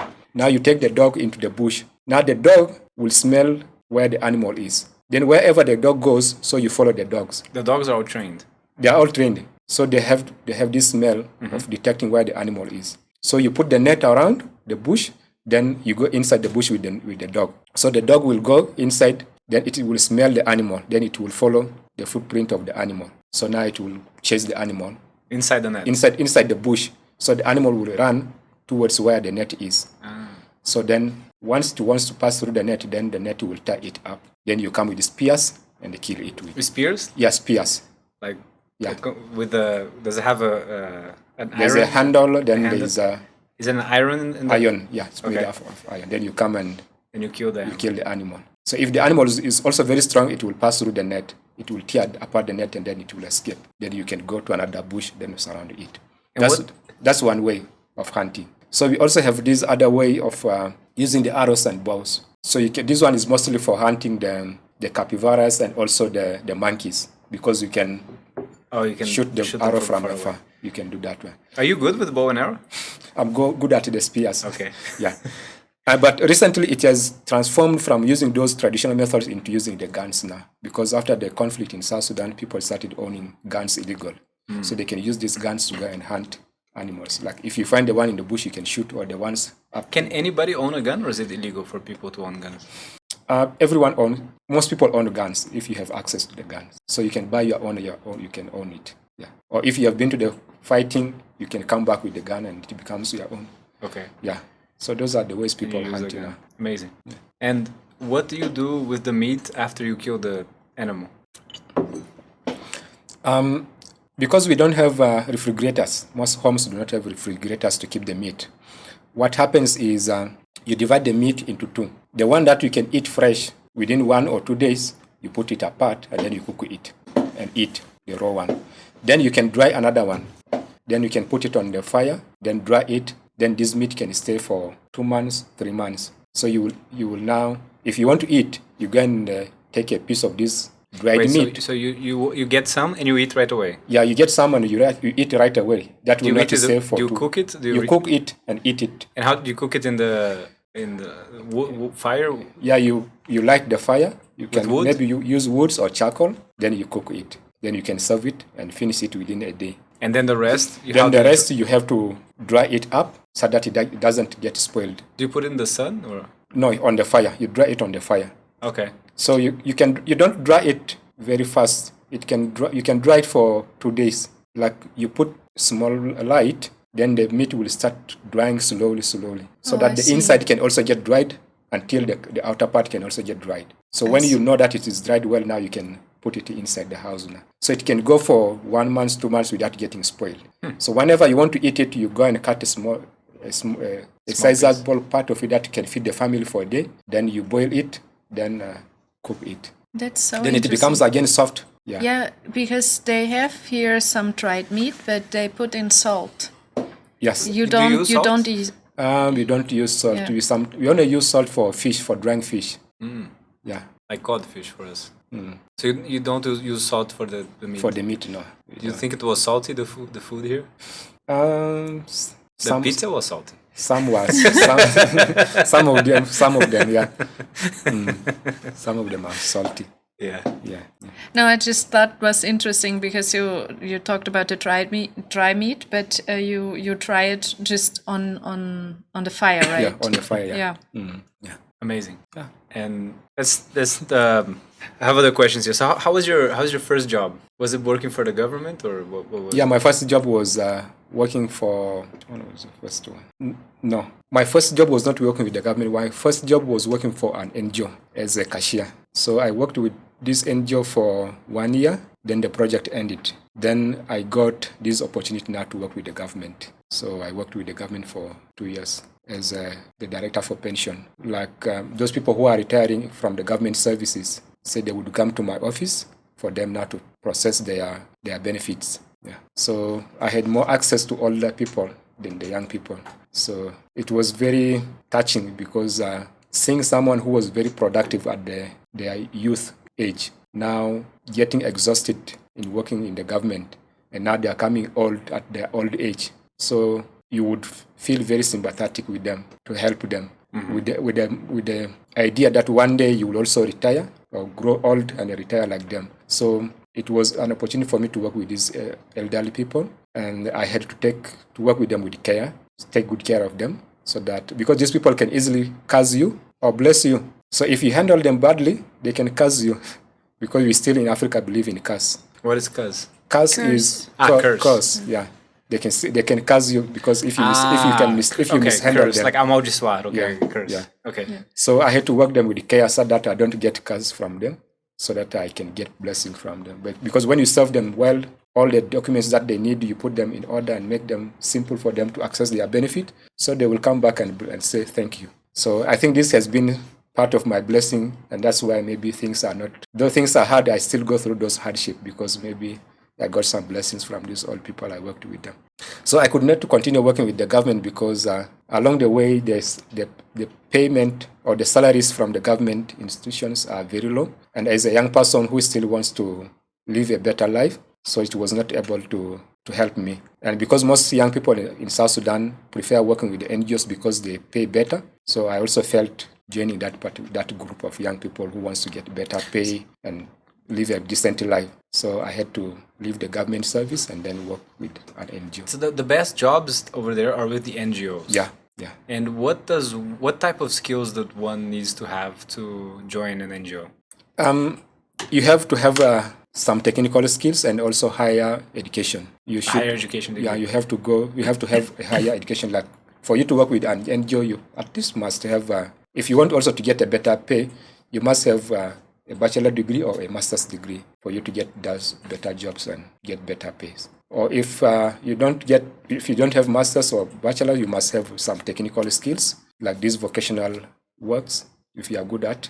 So it's also highly needed in there. I can imagine the internet was quite revolutionary for South Sudan. Do you remember when the internet arrived there, how that was? What do you recall? Internet is very recently. First of all, you could ask about that. When did we start using telephones or phones? I remember the first time the issue of the phone started in South Sudan is in 2008. That's when people started using phones. Did you have line phones before? No, we didn't have the line phone. You went straight to the cell phone? We went straight to the cell phone. And it was not easy for everyone to get these cell phones. So I understand, there's this particular moment I vividly remember when I didn't have the cell phones, and my friend had it. So what I would do is, if I want to make a call, I would go and buy airtime for him, then use his phone to make my own call, because I was not able to afford to buy a cell phone. That was in 2008. So you bought the card to put in his phone to do the call? Yeah. I see. Yeah. So not until in 2009, that's when I was able now to buy my own phone. That's when many people now started having access now to the cell phones. So now internet now started to come in. Most people started using internet when we got the independence in 2011. So that's when many people now started getting access now to the smartphones. Then internet started coming in. So it's very recent. How was it? So how was it to see the information that you had in the internet in the early days of the internet? Was it different? Because you could access YouTube and see how things are done in the other places. How was there any culture shock to having access to the internet? How was that? I started having access to the internet in 2012 when I went to Kenya for my studies. That's when I started getting access. That's the first time you saw it? That's my first time to get much access to the internet. So, of course, as someone learning more about the internet, so I was more exciting to know much about the internet and also get into this social media and try to see what is there. But the good thing is our lecturers, when we were doing computer training, or the subject for the training for the computer, he had a very good advice for us that I still up to now hold it very important. He said, this world is becoming very small, and whatever you do, anyone can see it or can come across it. As young people, as we are using the social media, because that was his major focus, as we are using the social media, please, there are some sites that are not advisable for us as young people to access them. And if you are supposed to access them, don't frequent it, because you might get addicted and you continue going to those sites. And whenever you are posting, don't post something that will hurt someone, okay? Post something that is beneficial to the society, because whatever you post will one day hunt you. Like if you post something negative, and once you finish the education and you want to go and look for a job, sometimes the employers tend to see your profile or see what you post on the social media before they make the decision to employ you. So that means if you post negative items on your social page, and when you are looking for a job, your employer might be tempted to go and see what are those items that you post. So if they see that you are always posting negative things, you will lose you will lose that job. So that was a very good advice that I got from that professor, and still up to now, I hold it very strong. So whenever I'm posting, I post things that are positive and the things that I think people who will read will benefit out of it. And also when I'm connecting on the social media, I connect with people who will not be posting negative things or pornographies on the social media. Yeah. So I connect with people whom I think these are mature people who I can learn out from, and also they can learn from me, and also whom I can benefit from. And that's how I got also this opportunity of getting connected with the Hike Global College. How did you know Tom Palmer? Okay. I got to know Tom Palm during Student for Liberty Regional Conference in Nairobi. There was this Student for Liberty conference that was held in Nairobi in 2013, late 2013, when a friend of mine also posted on social media about this event and also called me to come and attend that event. So I went to this event, I attended it, and Tom was one of the speakers. And he spoke very well, very fluently about the principles of liberty. And I was really very touched by those ideologies. Then after this conference, I decided to learn much more about these ideologies. So Tom was a speaker at he the was university? a speaker. He went to Nairobi? Yeah, he went to Nairobi and was a speaker. And you were in the audience I was watching in the him. audience watching him speaking. Yeah. So after the conference, I went to him, introduced myself to him, and we had a little bit of chats with him. Then that was all. Then I searched him on the Facebook and requested him to be a friend of mine on Facebook, and he accepted it. So that's how we got to. So since then, we have been good friends because we have been in contact with him, and also I've been meeting him in several conferences that I've been attending in Africa. So whenever we meet, we exchange ideas.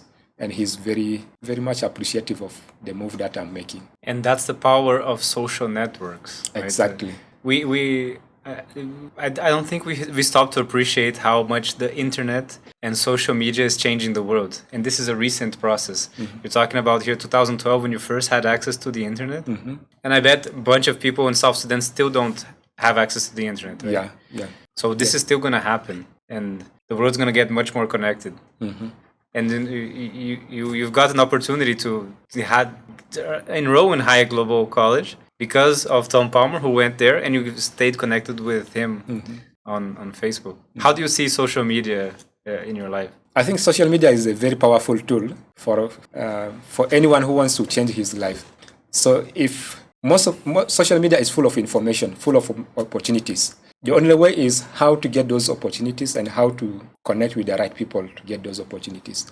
Because nowadays, young people, some of them only use this social media for fun, just for chatting with one another on things that are not productive. But if you use this social media to benefit out of it, you will really benefit from it. Yeah, it's a very powerful tool. It's not just a waste of time. No, it's not a waste of time.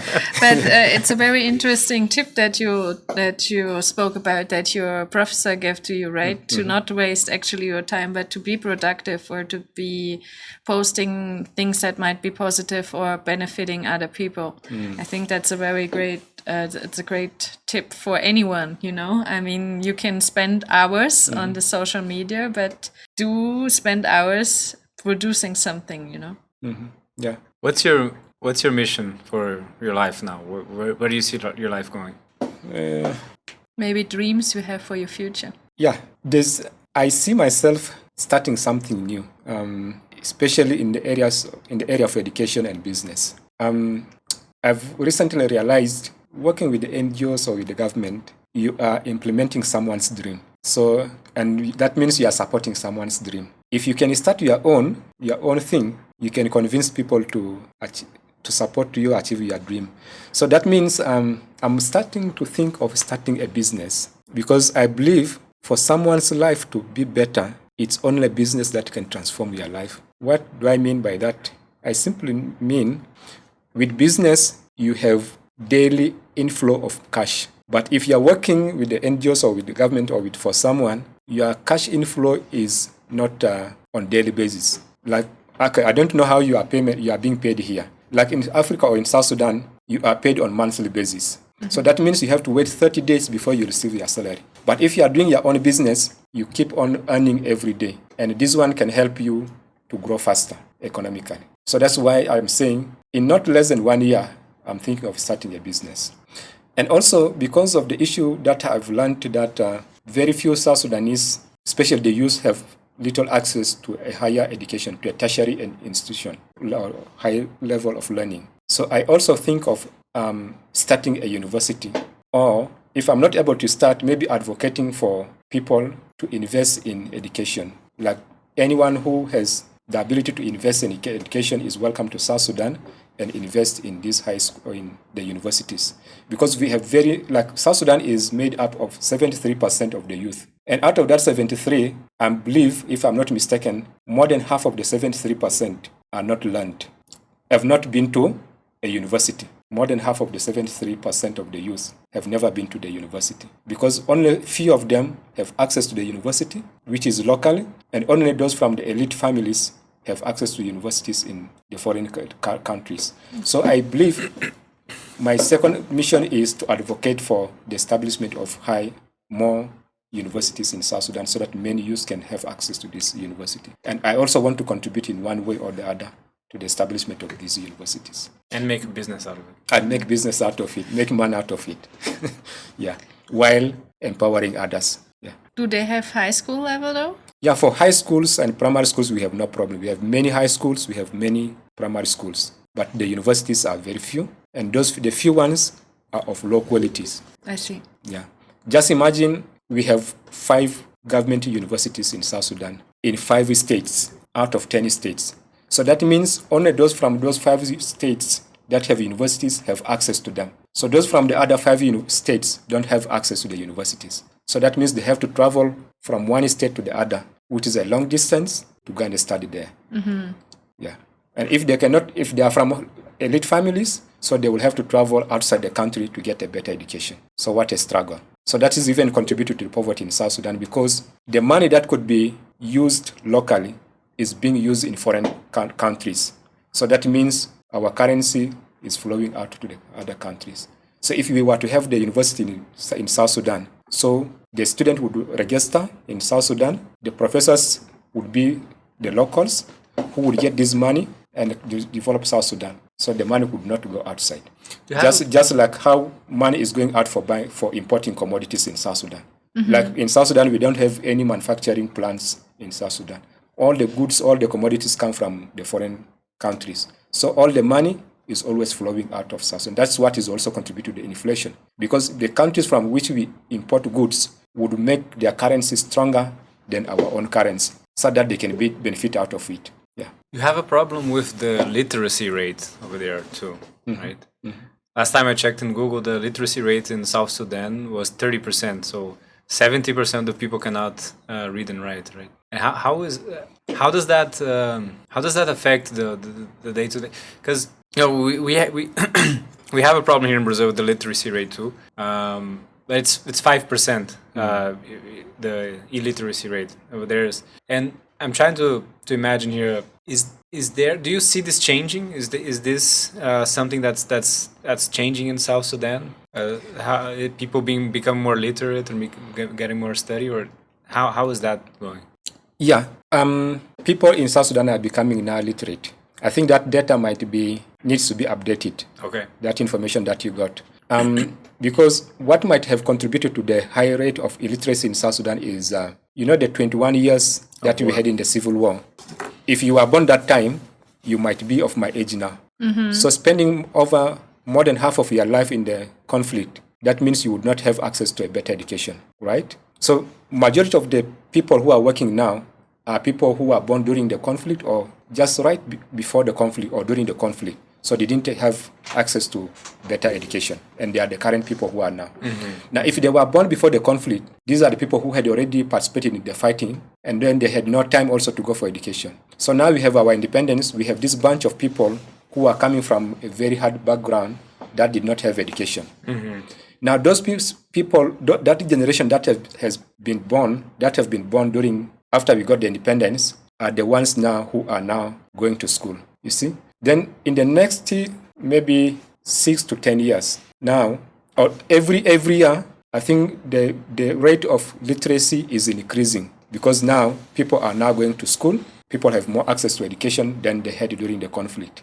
So that means what I see, that in the next few years to come, the illiteracy rate will reduce, because now we are having a generation that has been born during when education system is being established and people have more access to education. Yeah. So are you optimistic about the future? Very optimistic that things will get better. Yeah. And what you said that business is the way that you see people's lives getting better mm-hmm. in South Sudan. Is that what you think your country needs more business? What exactly does your country need to improve their lives? I think business is what my country needs most. because with business, you are the boss of your own, okay? And then it creates more employment opportunities, because if you have so many hotels, maybe clubs, or maybe farms, or whatever you are doing as a business, or maybe a shopping mall, so these or manufacturing plants, or maybe industries, so this sector has more opportunity for employment as compared to the NGOs or the government. So that's what the country needs at the moment. And also, when we talk of business, it doesn't necessarily need you to go to school. Like, this can create also opportunities for those who did not have the opportunity to go to school. So they can get employment in these sectors, maybe we're doing manual work. So this can create opportunities for them, and they can get earning from it and take care of their community. Such as selling sugarcane. Yeah, like juice. Yes. Yeah. What else? I'm not sure if I... Ask us a question, John. Me asking? Now that we have learned that the presence of Brazil in South Sudan or in Africa is not seen, what do you think can Brazil do in Africa or in South Sudan in particular? What opportunities have you seen now in South Sudan from the discussion that you think Brazilians can tap into? Certainly farming. I see Brazil has a lot of advanced farming, and South Sudan has a lot of fertile land. So there's a lot of cheap labor in South Sudan to hire a lot of people there. So I can totally see Brazilian farming companies being established in South Sudan, bringing modern machinery, modern techniques, hiring a bunch of people there, selling food in South Sudan, exporting food from South Sudan because it's going to be cheap to produce food there. And you said there's a lower need for fertilizers there too, so it all goes in favor.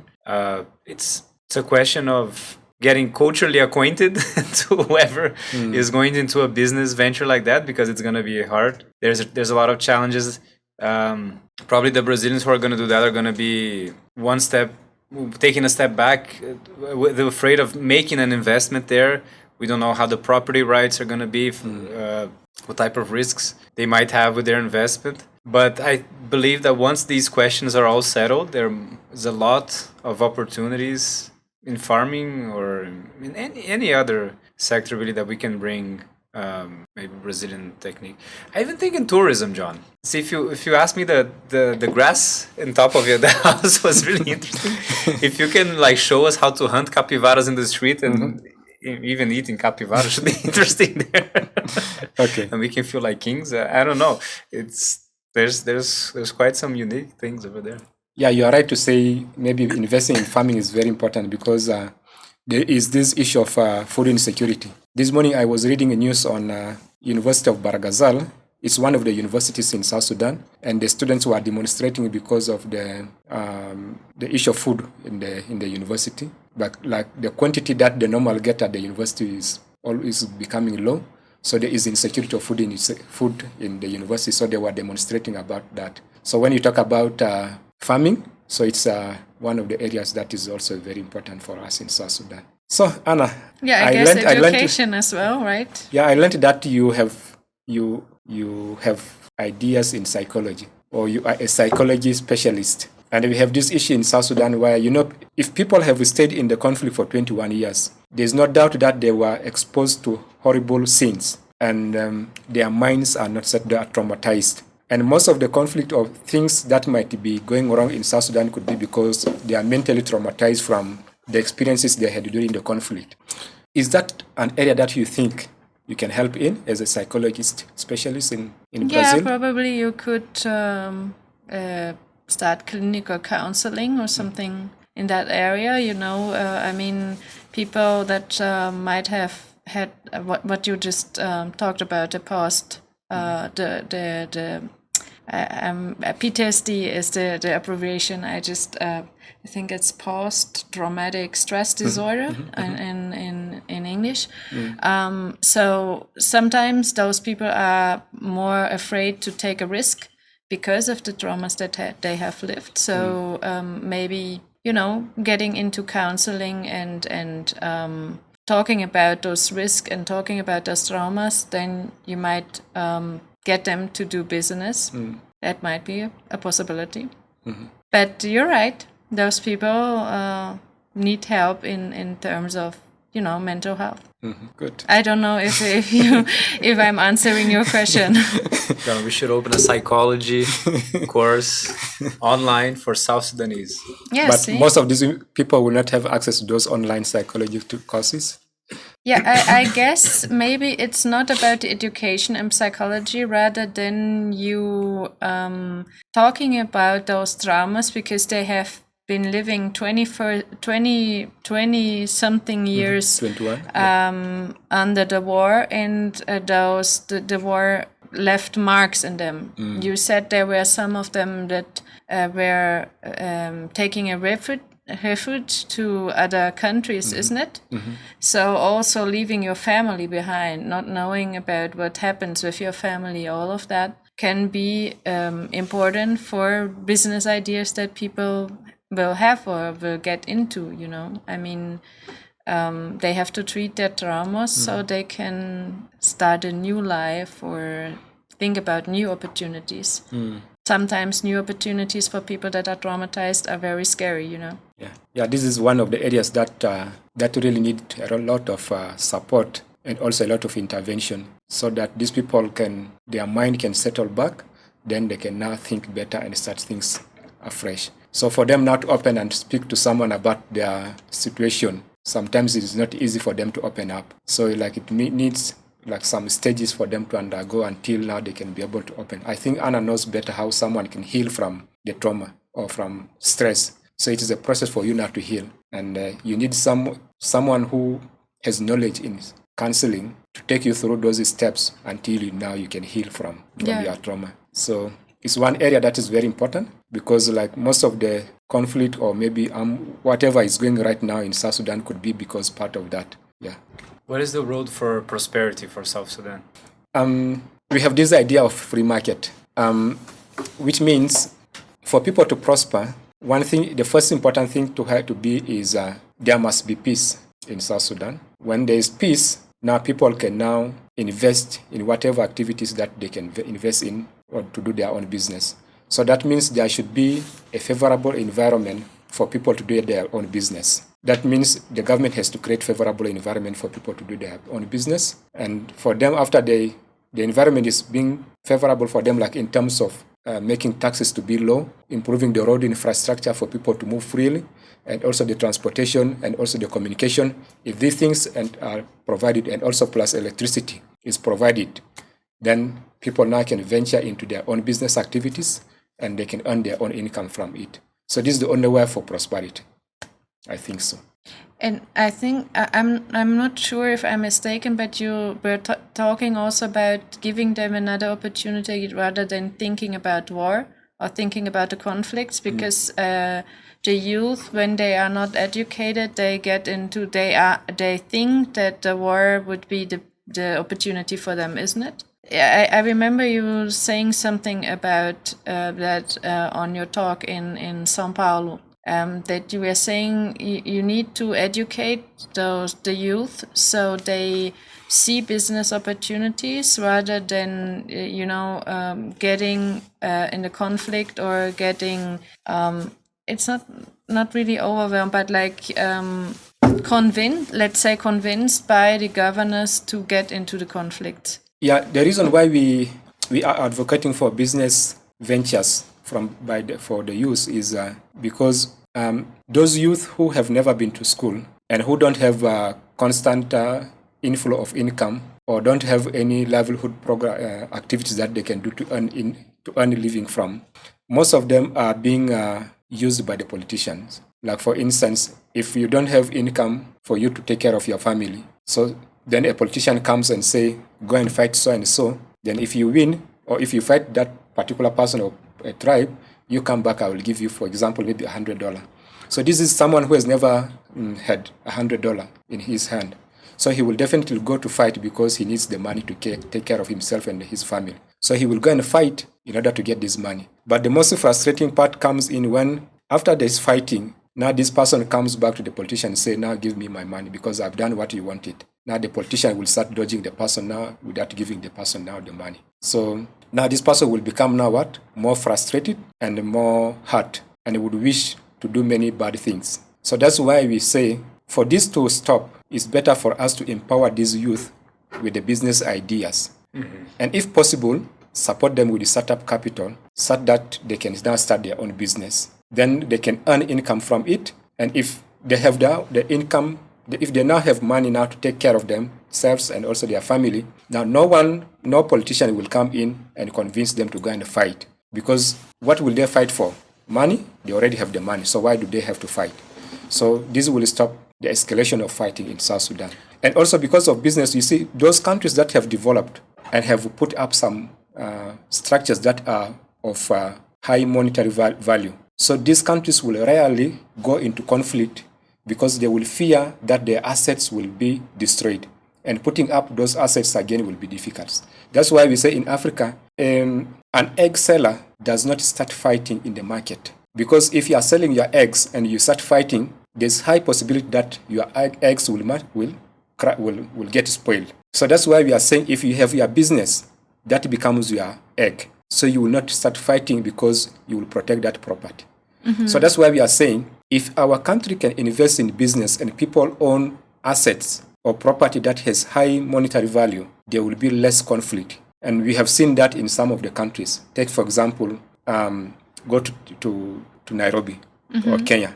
They have assets or property. So the rate of conflict there is low. Go to Ethiopia. Though there is conflict in some parts of Ethiopia, still they don't take it to the capital because the business people have valuable assets or property that they don't need to fight over it. Then take, for example, Brazil, that is already developed. So do you think that the people can easily go into conflict and then these billions of buildings that were built will be destroyed? They will not, they will protect it. So that's why we are advocating for business activities so that people can earn income and then invest that money into property or into assets that will make them not to get into conflict very soon. So you see business as a tool for peace. Exactly, yeah. And the best way to achieve peace is through making business. Is making business. Make business, not war. Not war. Yeah. So that's why we have to empower the youth to start their own businesses. But let me ask you a question here. So you said that we should give startup capital to the youth so that they can start their business. But how do we ensure that if we give money to these youth, they're going to use it for business and not for something else? Okay, there's this approach that we are using currently with one of the organizations that I've ever worked with is you train them on business. Once you train them, okay, you have to identify, there are two categories of people that we train. One is people who are already doing business and those who are willing to start their own business. So those who already have their business running, you train them on the best way of running a business. Then you ask them, okay, you just train them and then give them the ideas because they already have the business. So the knowledge that they will acquire will transform their business into a better one. So there are these people who do not have business but are willing to start their own business. So what these people need is you train them on the business. Now, if they tell you at the end of the training, then you ask them if they have any business idea. Then if they say yes, you ask them or you take them through creating a business plan for them. That will be used as a guiding tool. Once you develop the business plan for them, together with them, now you ask them to start to invest in that business using their own money. Because this will tell them that if it is hard for them to start a business with their own money, okay, now let me put it this way. Once you tell them to invest their money, the ideology that you have to plant in their mind is, if it is their money that they have invested in that business, even if the NGO is not supporting them, they will still continue doing their business because that was their money that they invested. So we advocate for that, for the point that you first start your business with your own capital. Then start advancing in your business. Then at a certain point, that's when now we can come in now to supplement what you have already done. Because if you give the money at the earliest stage, there is possibility that this money will not be used the right way. Of course. Because the person will not know how hard was it for the taxpayer to get this money that is being given to this person. So to start you their create business. commitment by the beginning. Yeah. And also, the other thing is they will not take good care of this money because it's not their own. So, because if it were their own money that they invested, they would take good care of it because they don't want to waste it. So you start your business with your own money, then we will supplement at a certain stage. Yeah, I mean, what you described is the same way a venture capitalist would work in Brazil, United States. You would just put money whenever you see there's already a business going. You don't put money only on an idea, right? Yeah. You have to see some traction before you. And sometimes you don't have to give the cash. These are also another options. Like for example, if someone has started a business, let's say is selling eggs, okay? And now the market is demanding for more eggs. So this person now needs more capital now to buy more eggs and sell them. So what you will do is you ask the person, how much do you need? Maybe the person will say $50. So you say $50, how many eggs will you buy with the $50? Maybe the person will say 10 crates of eggs. Then you just go buy 10 crates of eggs and then give to the person. So you give the eggs instead of giving the money. Okay. That's also another approach. That is also very, very good. Because ultimately, this person is asking for money to buy stock. So if, as a donor, I have access to this stock, so it's better I make connection with the suppliers, buy the stock, and then give the stock to the business person. But the problem is if you don't only give the eggs, if the person has to do something which is not only sell eggs, like hire someone else or do marketing, I don't know, I'm just thinking stuff. So that has to come clearly. So if you're asking money for advertisement, tell me as a donor, I will give you money for advertisement. Okay. So if you want money only for the stock... And that comes with a business plan. So they has to have a clear business plan so that you understand what's going on. Yeah. What's a mistake you have done in the past? And that you look back today and you say, I wish I had done different? I can't remember. I have other questions. What's your biggest achievement? My biggest achievement is I have been able to lift three people out of poverty. In the sense that through the organization that I'm heading, which is the Student Organization for Liberty and Entrepreneurship, we have trained a sizable number of students or youth on business. And out of these, there are 3 of these students that were trained and they started their own business. And they have again employed people to run that business. And that business is going on successfully up to now. It's a business that was started in 2021. And still up to now, these 3 businesses are still surviving and it is growing and they have employed other people. So whenever I visit this business... and did you train these 3 people? I trained them, yeah. They underwent my training and then they started their own business. And then through a support, we gave them a small startup grant. But these people managed it very well. And the business is still running. What are their businesses? One is a lady who is a single mother, is selling second-hand clothes, and it is going on very well now. Then there is another guy who's opened an electronic charging center, where he charges their phones, computers, any electronics that needs charging. So he has a generator, a kiosk, then these charging sockets that he normally charges his phone. So you see in a community, so those people who don't have access to the electricity that can charge their phones, so they go to this charging center and charge their electronics. So those are the 2 business that I'm so much happy with.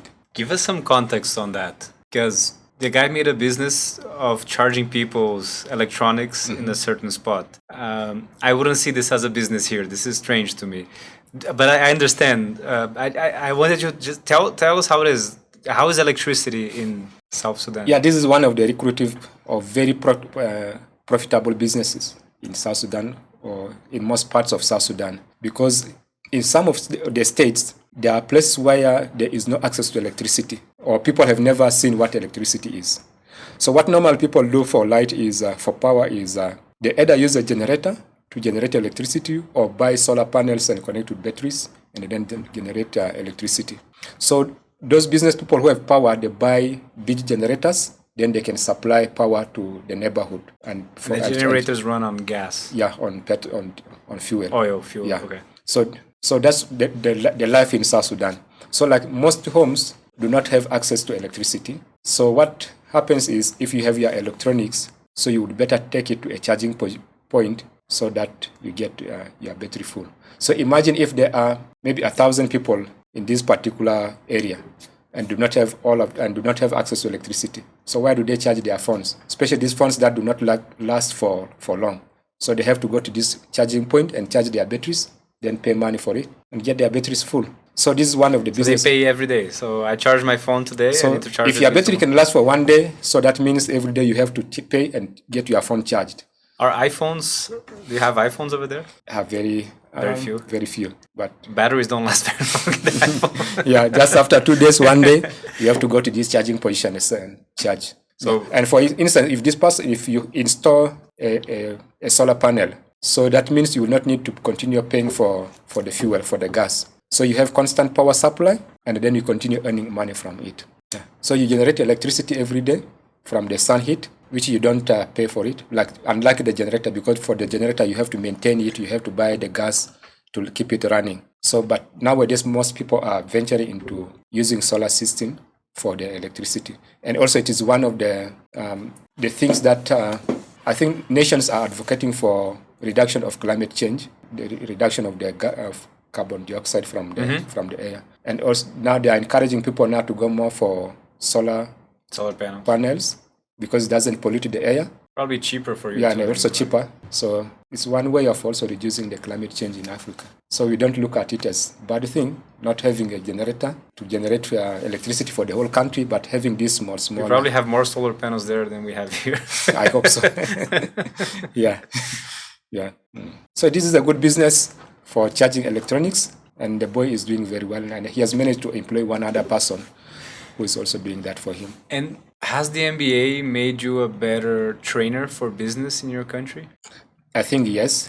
Not only I think, but I believe yes, because I have learned so many things that I didn't know before. That has contributed to transferring a better knowledge to the beginners in the areas of business. So I am now able to deliver maybe a training on business much better than before. Like for instance, coming up with a good business plan is one thing that I learned, which I didn't know very well before.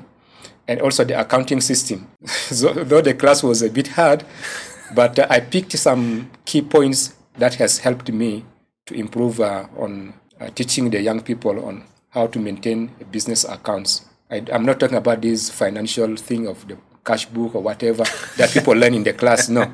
But how to keep the proper financial record of your business. That is the MBA that I've done, that I did at High Global College has contributed much into that.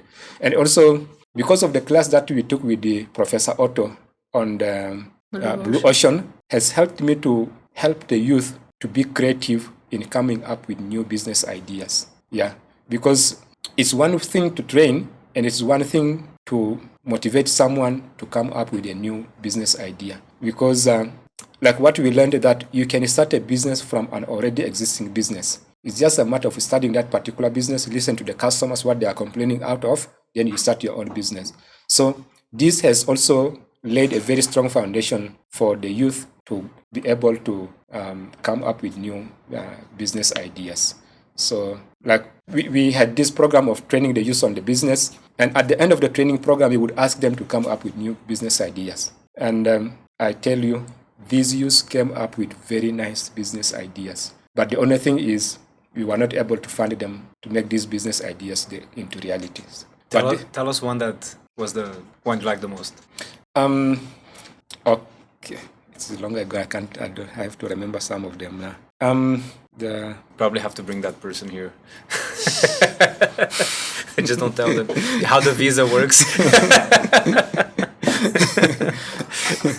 Yeah.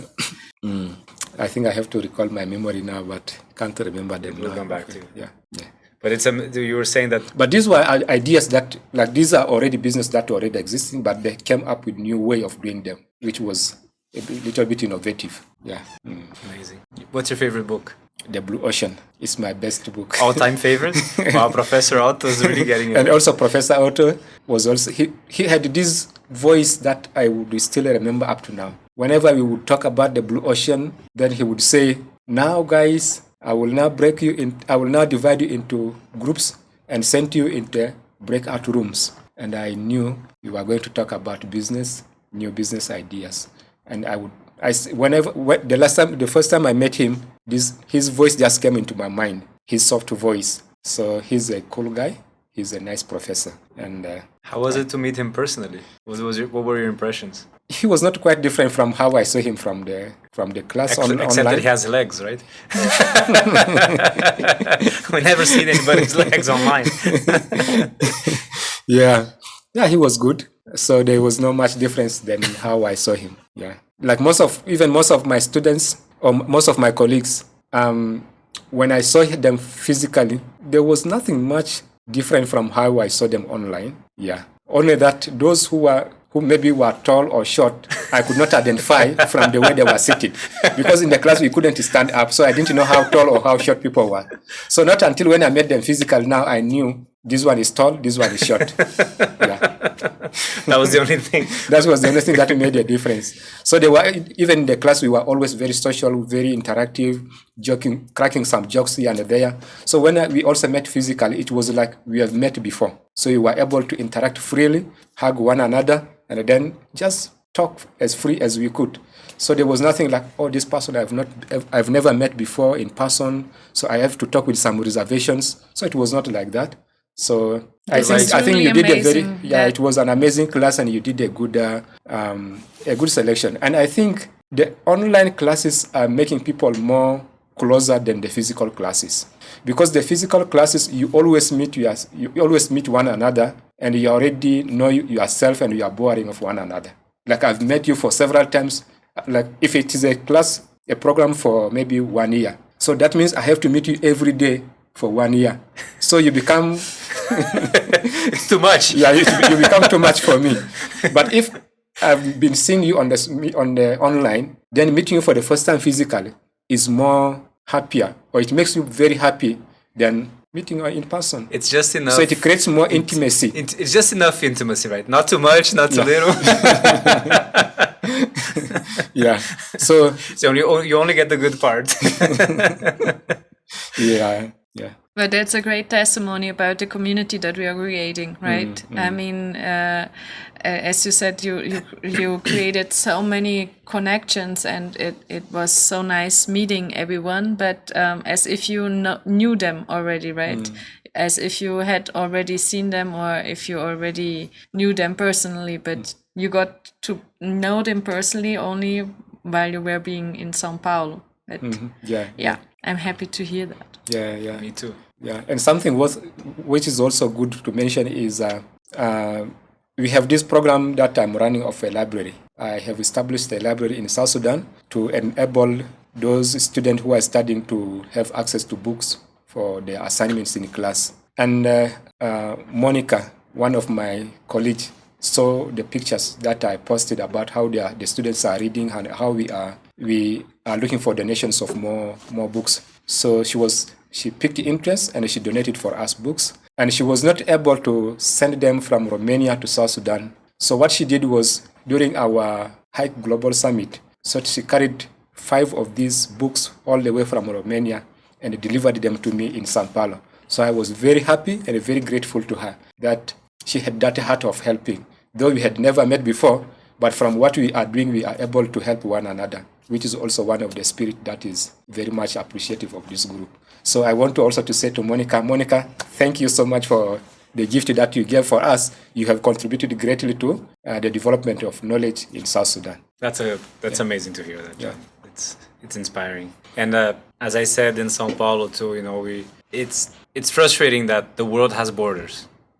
If only we could bring more South Sudanese to Brazil, for more Brazilians to South Sudanese, despite the language barrier, there's physical barriers, right? Not physical barriers, but there's regulatory barriers. There's visas that we have to get through, and there's business barriers, commerce barriers, and everything. And we can't travel. People can't move to different places. But through the internet, we don't have any borders. The world has no borders online. Exactly. Yeah. And that's the world we're creating digitally. Digitally, we are able to connect and make meaningful, become friends with people, even when we're in very separate cultures, very separate. I mean, Brazil is very different from Romania, which is very different from South Sudan, and we're all the same community. We're all friends. We're all part of the human race, right? And this makes me very optimistic about the world and what we can create together. Okay. What else, John? Make a joke. We have 15 minutes. Tell us a South Sudanese joke. No, What's the story you tell your kids? Do you have lions there? we have, but I've never even seen. Is there something that scares your kids? Like stories that you tell to scare your kids at night so they behave? We have those here. No, no. You don't tell stories that will scare them. We have here. Yeah, We have plenty of those. yeah. How's the beach? Was it sweet or salt? Yeah, it was salty, and the waves were strong. So we have yeah. So I don't know whether that's how the nature of the beaches are. Like you always have waves, the water waves, or the tides. Yeah, some do, some don't. Yeah. So it was also one of the experiences that I had to undergo because the first time I got into the water, so the waves came, so I didn't know how to dodge it. So, but because I know how to swim, so I had to get out of the wave. So I just started learning how to dodge the wave when it is coming. So it's nice to be at the beach. Yeah, and I like the coconut Juice? the coconut juice. Do you have it there? Coconuts? Yeah, we have the coconut juice. Is it the same or different? The same. Yeah, it's the same. It's always the same. There's no news. But coconut at the beach, you didn't have it. No, the coconut at the beach we don't. We don't have that. But you consume the coconut when it's dried, right? Yeah. It's not the green one. Not the green one. Yeah, that's the difference now. Yeah. And then eat the inside, the white. You eat the inside? Yeah, the inside, which is white. Yeah, it has more protein. Yeah, you can eat them here too. You can get them at a supermarket. But for drinking coconut juice, people used to buy those green ones. Yeah. One thing that surprised me was I found palm oil in Brazil. There was this food that we went with the professor from Uniplac University, and he took us to one of the restaurants here in Brasilia. So he ordered food that had palm oil, that was cooked with palm oil, and that's I tell you, yeah. So that just recalled my home back to Brazil. So that's one thing that we share in common, and I was very surprised to see it because we have a lot of palm oil. We have a lot of palm oil in South Sudan, and we use it for cooking. And we believe it has more, it has more medicine inside it, natural medicine, as compared to using these refined or maybe or other oil. Yeah. So we prefer using it in most of our food than another. And also it has, we believe it has more it has this element of this medicine inside it that is good for the eyesight. Like when you eat more palm oil, especially when it is raw, not oil, but the one which has the nuts of the palm tree when it is raw. I know you have never seen the nuts you only eat the oil. I don't know. Yeah. So when you eat it raw, it is more beneficial to human health. So we normally eat it, and it is very, very good. So that's one thing that surprised me, that you can also have the palm oil here. So I wondered how it got here, but he said it is from the West Africa. So I have no surprise. It's from Bahia. They have typical food that came from Africa. There's a lot of Africans in Bahia. Yeah. So I hope when you come to South Sudan, you will not find much difference, because the same weather. So maybe if you want to eat also the food, you can still get Brazilian food. But if it is not cooked the way you like it, we'll put some palm oil on it. It'll be good. Yeah. Okay, guys. Have you ever been to Africa? Never. Me neither. My dad has already been to Tanzania. Yeah, but me no. And what do you think? You want to get old and retire without ever been to Africa? No, I want to. Now you're motivating us to go to Africa. Yeah. So if I can travel all the way from Africa to Brazil, so why not you traveling from Brazil to Africa? I think that's a challenge. So if I can survive here, so you can also survive. Well, you're afraid we're not going to survive. Yeah. So you're most welcome. Just have to South Sudan, yeah. Maybe teach us some bow and arrow before we go. Yeah. So if you come to South Sudan, I think the best place I will take you to see my king. Okay. So because that's one. Is he accessible? We can. Yeah, you can access him. So you can meet him. He's a young king. Then that has been enthroned 1 year ago. So he's new to the kingdom. So he's replacing a king who died 117 years ago. And since then, we had never had our king. So we reinstated the kingdom after 117 years. So we celebrated the first anniversary of the kingdom on the 19th of Feb, just some few days ago. And it was very amazing. So people are very much excited. We have a lot of cultures that we need to develop. And also, I will take you to see the grave of that king. So he was buried 117 years ago. And we have our first king. So his grave is still there. So I can take you to go and see how people used to build graves. So you can see how it is. So he will be very excited. You know what? We're going to talk to Elena, who's also a student of our MBA. She has like a tourism business. And we have to design a tour around Yambio, Juba, South Sudan.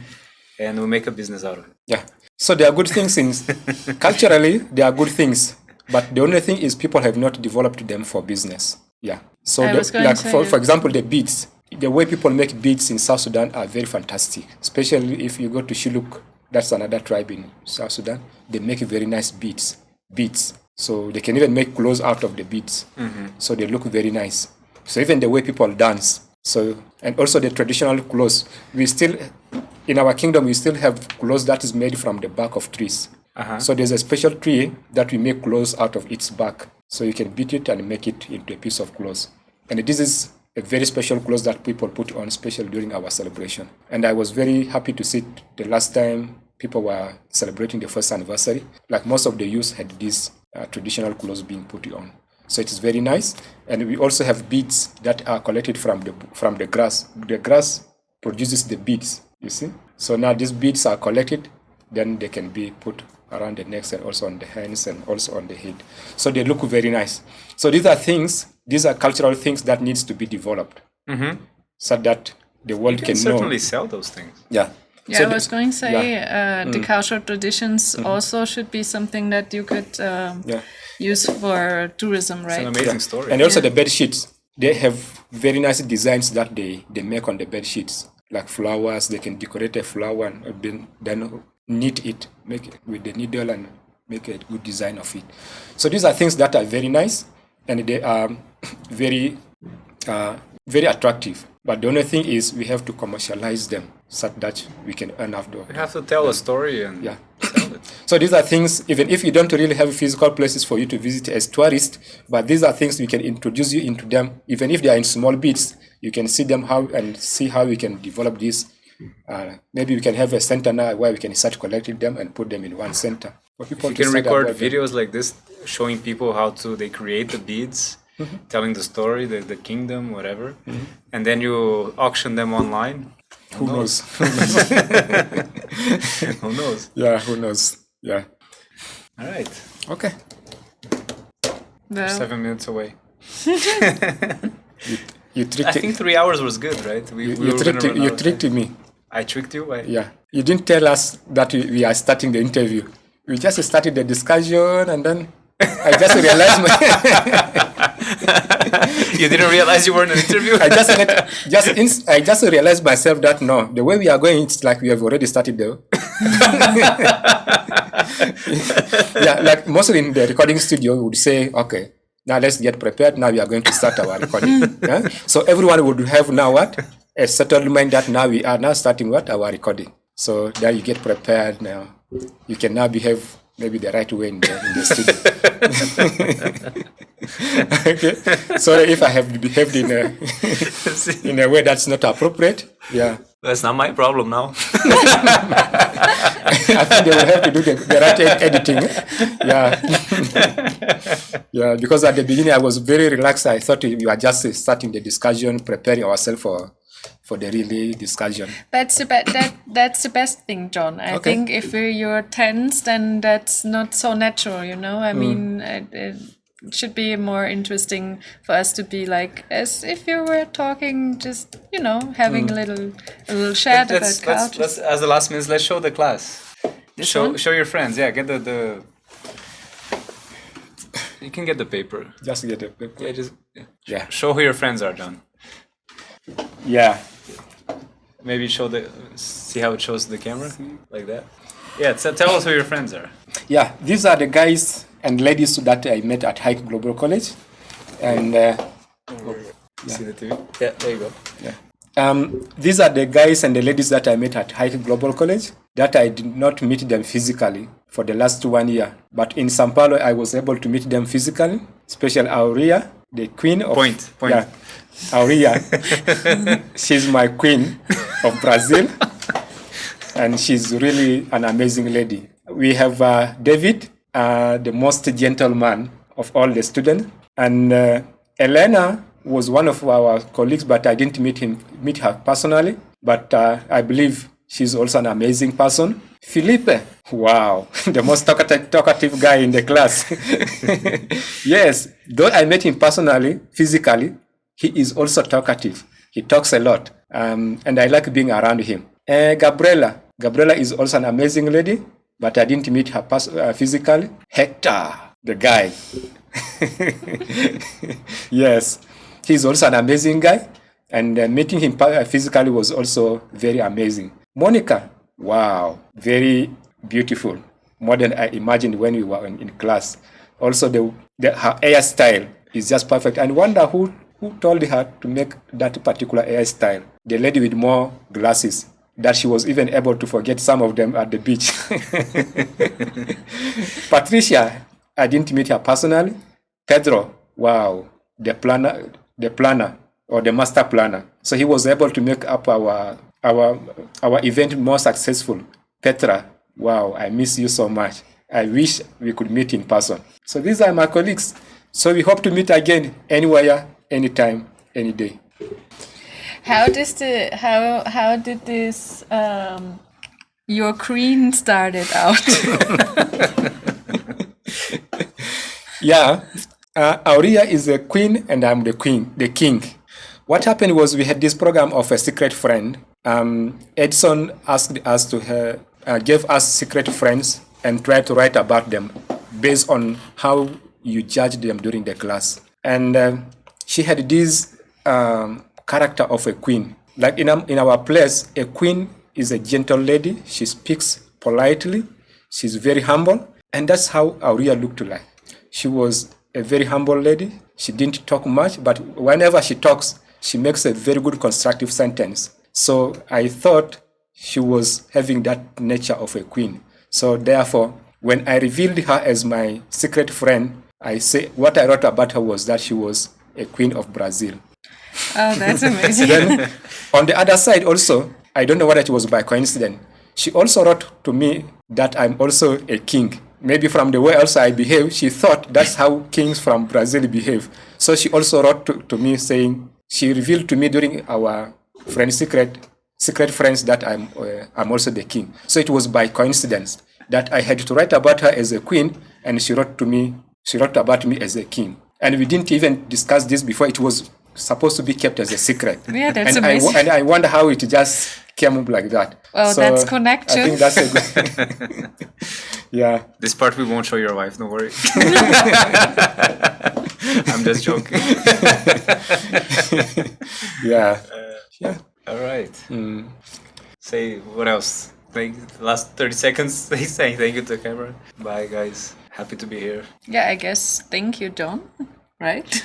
Thank you, John. It was amazing to be here. I mean, have no words to describe. This was amazing, and it was one of the most interesting 3 hours I've ever been to before talking. Yeah. I learned a lot today, and keep learning a lot with you. Yeah.